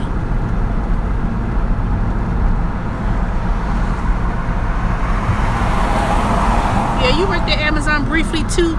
So did I. I didn't even make it out of that training course. Man, in fact, I was finished. 99% of the training was finished. And that Friday night, I told them, I said, you know what? I had a bad feeling. I said, I couldn't do it. I said, you know what? I'm not going to be micromanaged. And then they were trying to put training. They said training was 4 weeks plus 2 weeks on the phone for training, and they try to do it in 5 days. Lying ass, you know. And then they got the nerve to send me an email yesterday from Human Resources doing a survey, and they wanted to know why I had resigned, and they wanted to know what was, you know, gave a rating, and the question was, if we were to offer you the job again, will you do it? I don't even know what I said, yes or no or something. I think I put yes, but the only way I'll go back to Amazon, because they really need people really bad. But a lot of people just start and they don't do it. They do it, they start and they don't do it. Because, for one, why I gotta use my damn laptop to do your job and work? I knew that from the beginning. You know, it's not like I didn't know. That's not unusual. But they end up sending us laptops in the mail after that that second week, and I still got that damn laptop. Never took it out the box, and they never even sent me anything to get it back. I emailed them several times about that laptop. When you want it? When you gonna pick it up?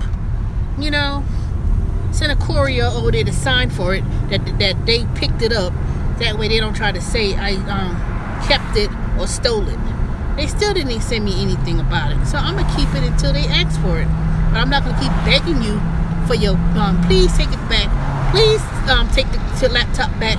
Please, here you go. No, because if I send it back to some arbitrary address, then they're gonna say they never got it. So I'm gonna wait and see what they say. But if I got that damn laptop come Christmas, and I still got it in a couple of months, shoot, I just got me a free laptop. I already got my first check and everything. So I ain't playing with Amazon.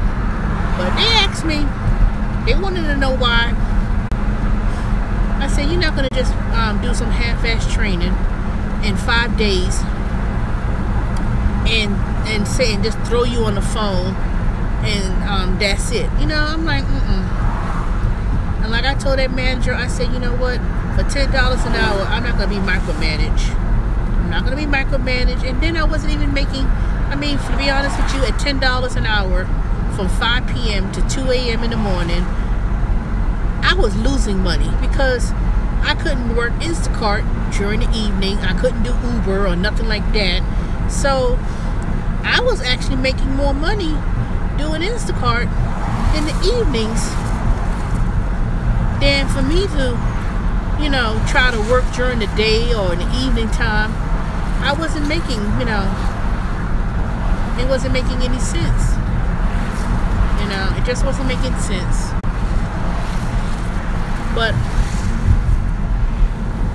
there's always openings for Amazon other than the customer service. You know, they always gonna look for customer service, but I could always apply and go back to customer service. If I tell them, okay, I want to work customer service, put me on reserve, they'll hire me right back because I didn't get fired. I resigned.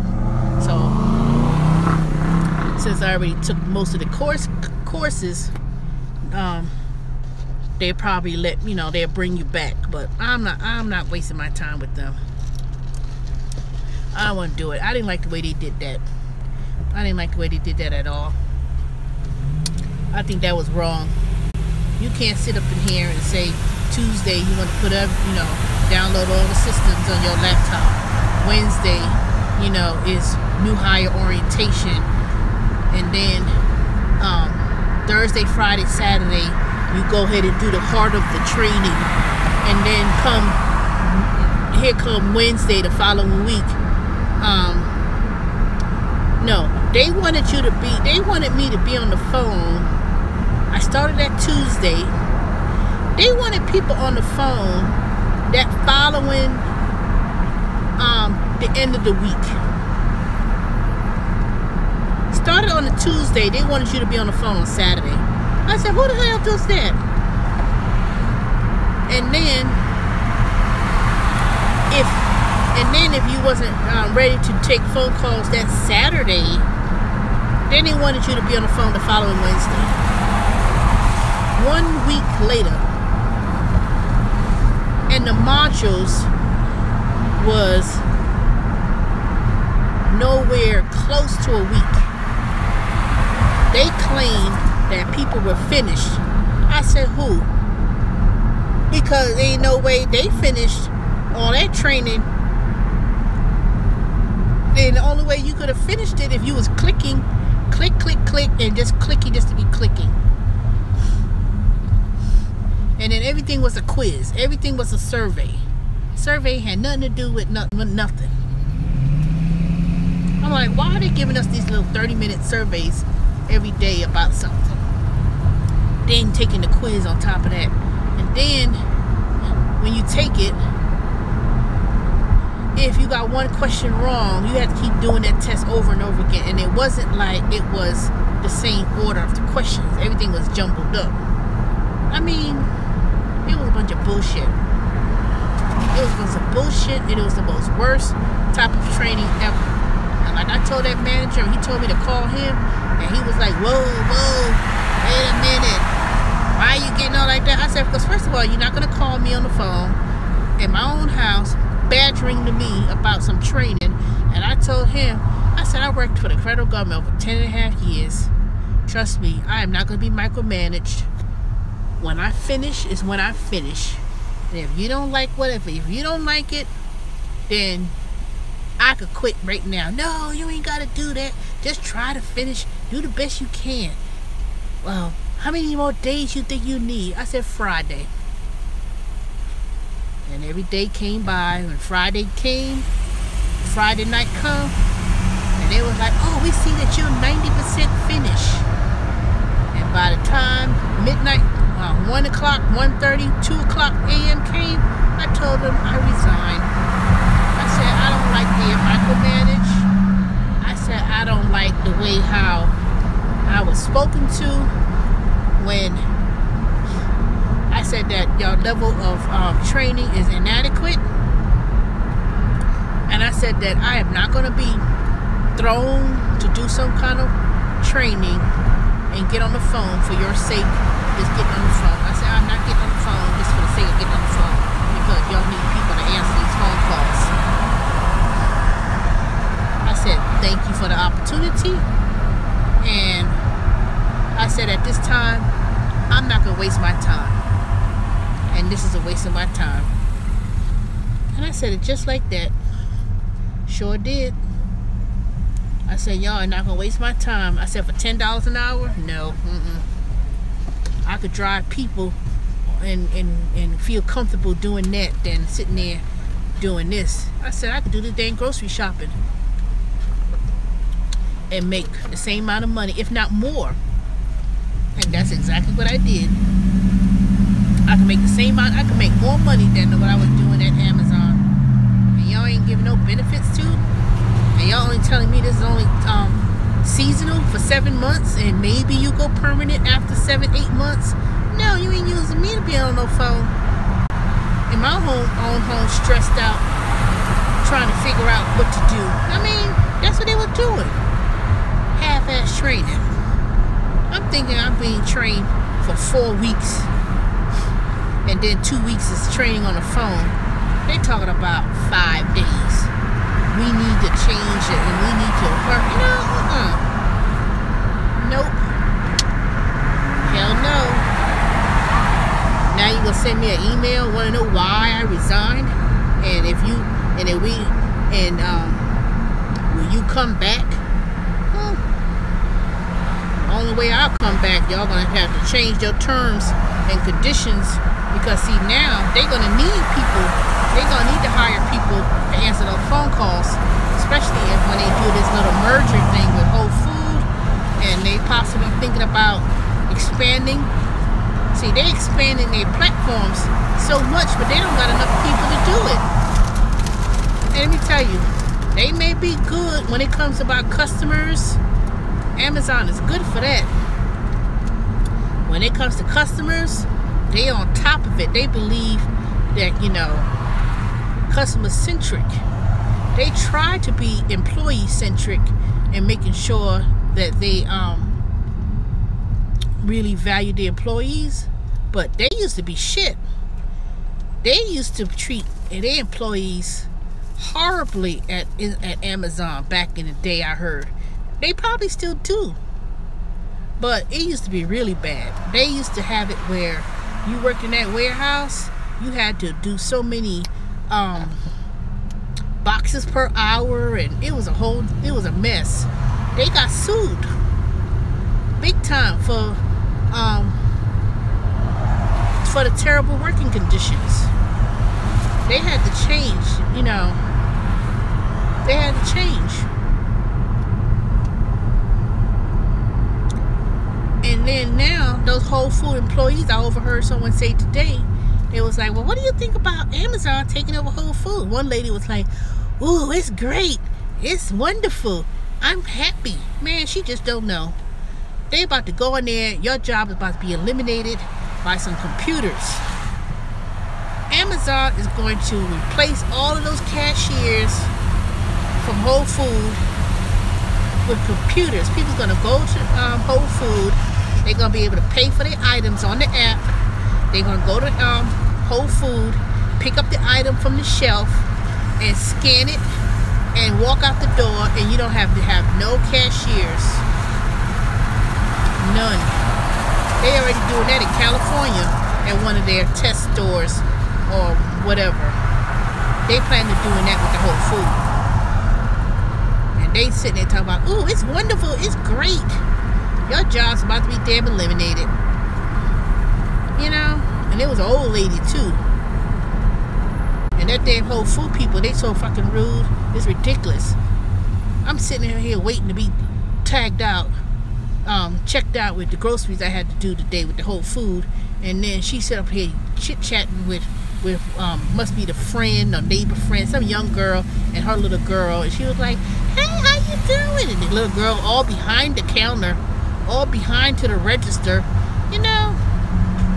And she was talking and just chit-chatting, and hey, well, next time we'll try to have that product for you and have it ready, and just come back and we make sure we have it, and blah blah blah.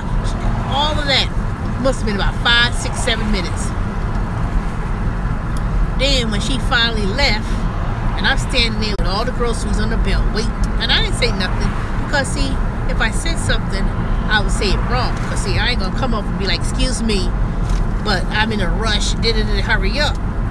But I would have been like, you know, so I didn't say nothing. I said, "You know what, Teresa, just keep the mule, hold the mule, you know." And then she gets to me, and they didn't say hello, thank you for waiting, or nothing. She was like, "Oh, she just started ringing the stuff up and says, thank you, have a good day." He didn't say shit. What kind of fucking rude service is this? You sit up in here having your, you know, some little girl all behind the counter, and you yip-yapping, chit-chatting. I'm standing here with groceries, and you sit up in here looking at me, you know, like I'm bothering you. You know, I hope they change all of those dang cashiers and make them be robots and to do that job, because you don't need no dang high-paying cashier at no Whole Food. You know, they're gonna replace all of them. All of them are gonna be replaced. And I can't wait. Every time I go to that damn Whole Food, they just rude. Ooh, rude. See, at least the one on Ponce, you know, they call it the disco Ponce. They're a little bit laid back. But those snooty ass Whole Food people up there in State Bridge, up there in Duluth, no, that's Johns Creek. Up in Johns Creek, how the hell you gonna be some snooty ass cashier at Whole Food? Oh, I can't stand it. I mean, and I'm not the only one who said that either. And then those damn stupid ass Negroes up there, you ask them for help. "Can you excuse me? Can you tell me where such and such is?" "Over there. It's over there." White person come and ask them for something. "Oh, ma'am, let me go ahead and help you." They walking them down the aisle, showing them everything. I ask for help. They point over there. White people come over there, they act like, ooh, just drive me crazy. And one thing I can't stand is a damn coon who be, you know, they treat you like shit. Your own people, but treat you in all kind of crazy way. White folks come along, they like running. "Yes, ma'am, how may I help you?" "Oh, let me go up and show you where it is." I ask for something, they looking at me like I'm crazy. "It's over there." You know, and they'll keep right on working, loading that box, putting stuff up on the shelf, or whatever. They don't even move. And I said to myself, "Teresa, are you being a little bit too sensitive of race or social class?" And I said, every time I go in there, they act the same way. They do the same thing. And I observed it with my own 2 eyeballs. White person asks for, "I need some whatever." They'll sit up in there and go and bend over backwards. And I don't go in there with my Instacart shirt on. I don't come up there with no thing that says I'm Instacart. I go in there plain clothes. And when I asked them for meat, I said, "Can I get 2 pounds of lamb or whatever?" "That's expensive." "You sure you want to get that?" "Negro, if you don't give me that fucking damn lamb, I don't care. Don't, you know, ooh, they make me sick. I said, I ain't asked you how much it costs. I asked you for 2 pounds of lamb or lamb stew or whatever the hell I was getting. Ooh, it's expensive. Ooh, it's expensive, dumb coon. You know, ooh, I can't stand it. I can't stand dumb Negroes who cooning. Ooh, that's expensive. You sure you want to get... Motherfucker, I got more money in my fucking account than your damn salary. How dare you sit up in here and insult me? You know, every goddamn Monday morning when I have to go to that damn Whole Food or whatever, I gotta deal with that bullshit. Ooh, it's expensive, isn't it? I could see the price. You know, they just treat you any old kind of crazy way. And these are black folks. I mean, every single time.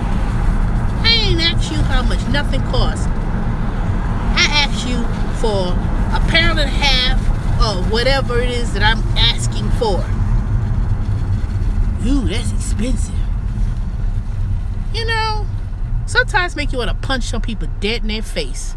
I swear to God. You know, they just glad. They just glad I'm not back in the day that I'm from the Bronx. They glad I ain't go back to that I revert back to the old way. Now I ain't saying I was a thug or a bully, but God dang it, I swear to God, some of the things that I have experienced, that's the worst. Ooh, I can't stand it. I can't stand it. I could deal with, you know, all day today. I was up there at that dang Johns Creek. I seen people just driving around with a big ass Confederate flag in the back of their truck all damn day today. I don't care if you feel that's your heritage and that's your whatever. I give a rat butt about some damn flag. Because you know what? I could deal with people like that. Because you know what? Because the same way you may think you want to call me a nigger, I'm going to call you a dumb cracker, and I'm going to say it in your damn face. You know, I'm going to stand up in your face, because see, you ain't going to talk to me all kind of ways, but see, you know where those people coming from. But let me tell you, black folks, we prejudiced too. We not racist, but we prejudiced. There's a difference. I call somebody a cracker in a second. He ain't gonna give me no qualms if I say it. Cracker. You dumb peck of wood. You know, because let me tell you, because if you act like a dumb pork cracker or peck of wood, because you know, white folks will call another person, those old white folks, let me tell you, up in South Carolina. See, my mother's from South Carolina. See, those white folks, those aristocratic white folks, you know, the ones who got money and got some sense, they not prejudiced of black folks, but they don't like dumb peckerwoods. They call him a peckerwood in a second. That said, he nothing but a dumb peckerwood or a dumb cracker. You know, those little yahoos be like, yeah, coming out their truck spitting tobacco and all that crazy stuff. Those aristocratic white folks, they don't like no crazy shit like that. They don't deal with that. They don't tolerate that. You're like at the bottom of the pole. But let me tell you, my family in South Carolina, my grandfather, great-grandfather, and all my ancestors had land right up there in the low country, right up in there in Berkeley County, right up in Charleston. You know, those white folks says, oh yes, Mr. Nelson, Mrs. Nelson, shoot. And this is, you know, those dumb peckerwoods, they know, they know how to show respect. You know, see, sometimes you have to know how to stand up to people. See, you ain't gonna come out here and call me no kind of names and scream out, hey nigger, you know, hey peckerwood, you know, shit, you know, man, please. See, you gotta go, you know, you gotta go toe for toe. And they know my family have hired a whole lot of those dang white trash back in the days on those fields and things like that, and conducted business. See, when you got money and you conduct business and you talk the right way, you ain't worried about no dang racist person with a Confederate flag. You know, keep your flag.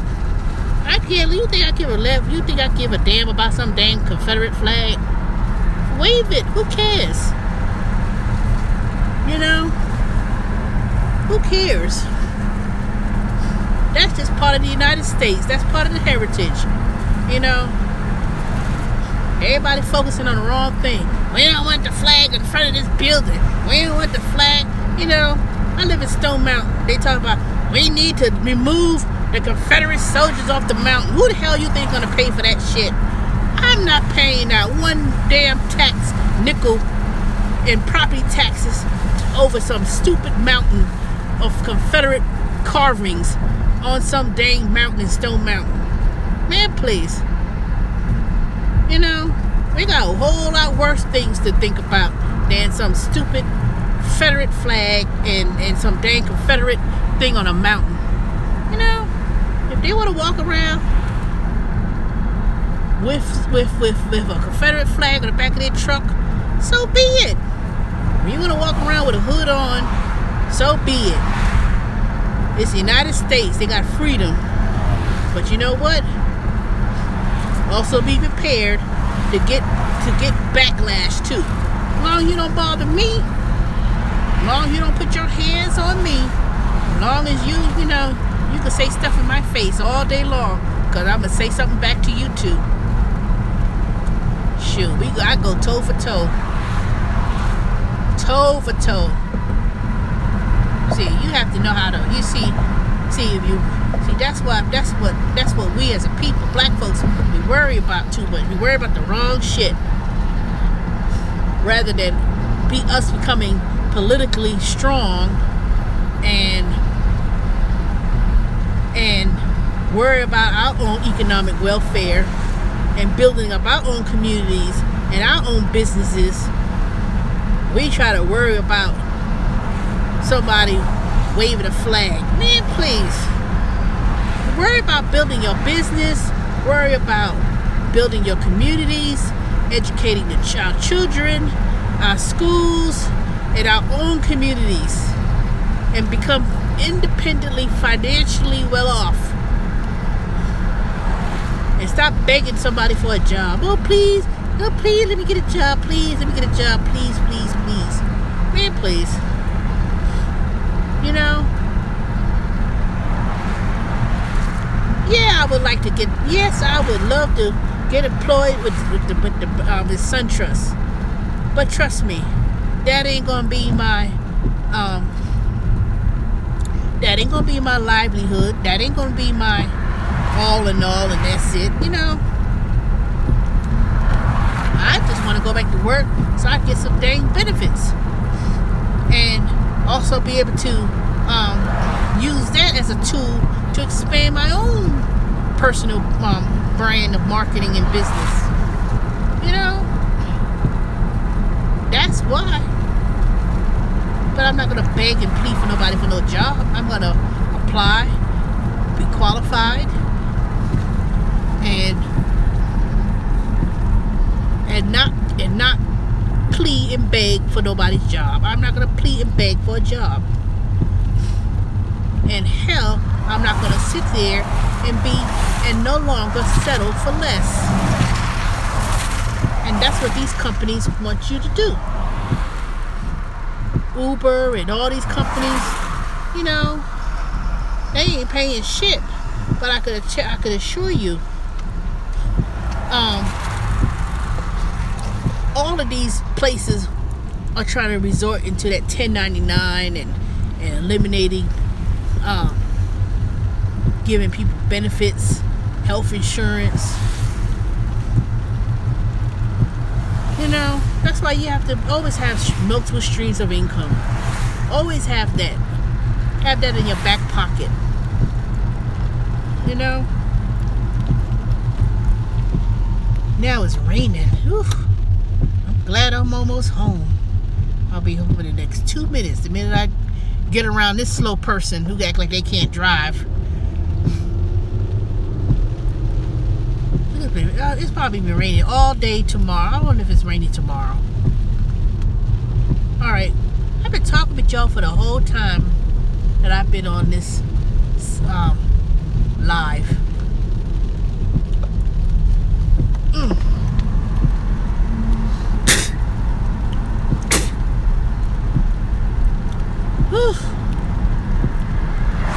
I like the smell of rain.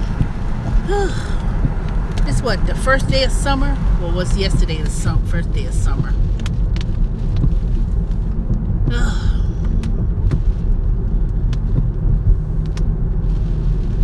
Rain, rain, go away, go away. Now I ain't gonna say rain go away, because when summer come and it stops raining, then it'll be a damn drought. Cause you know when summer hits, I don't know what it's gonna be like if it's gonna be 100 degrees, is it gonna be a heat wave, what's gonna happen? I know one thing, I was watching somebody's video, Las Vegas Jay. They said it was what, 109 degrees, 110 degrees in Vegas. I'm like, good God, I don't think I could live in any place that's 110. Really? And the only reason why I'm going to be out and about, when I'm out and about, I'm going to be in the mall using a free air conditioner, because I ain't turning on my air conditioner. Matter of fact, my air conditioner ain't been serviced. And you know, I just hate to see the electric bill. I'm just going to hang out at the gym. Go right on to the gym and go to the mall and use their free air conditioner. That's what I'm going to do. I know that's cheesy, but you know, ain't no point sitting at home during the daytime running up no air conditioner. I go to the mall and just, you know, hang out, because it could be too hot in the house. Oh yeah, I'm finally home. Finally home. I know I said a whole lot of stuff today on this video, but that last few minutes, you know, I just had to get that off my chest. I was just thinking about that. All that stuff with Whole Foods. Now, why y'all walking in the middle of the street? Hey, they just walk in the middle of the street. And with these dumb neighbors of mine, when y'all gonna learn how to park your cars in the garage? That's why there's a garage. They just gave out a notice to not park on the street, so that way people don't have to be driving around you. Why I gotta drive around you? Damn, all these damn garages. Everybody got a garage in this damn subdivision, and nobody don't know how to park. The same people keep parking the car right there on the main road. One day somebody's just gonna go there, break up, and they break in your car. Then you wanna send notices saying someone broke into the car. If you damn keep the car in the garage. Now my garage needs to be cleaned out, but god dang it, I'm not gonna park on the dang street. I need to clean my garage this week anyway. And what the hell I'm gonna do with this dang Corolla? Either I need to sell this car, this Toyota Corolla that has 110,000 miles, or get this battery jumped and buy me 4 new tires and start driving this car. I don't know. I'm gonna make a decision about that. I'm gonna post it on YouTube when I'm ready to sell it. So I have a 2002 Toyota Corolla. It has 110,000 or 112,000 miles, something like that. It just needs 4 new tires and probably need to be repainted, because it's been it's a pretty good car. It still runs. I don't know what I'm gonna do with that car. I'm gonna keep it. Yeah, I think I'll keep it.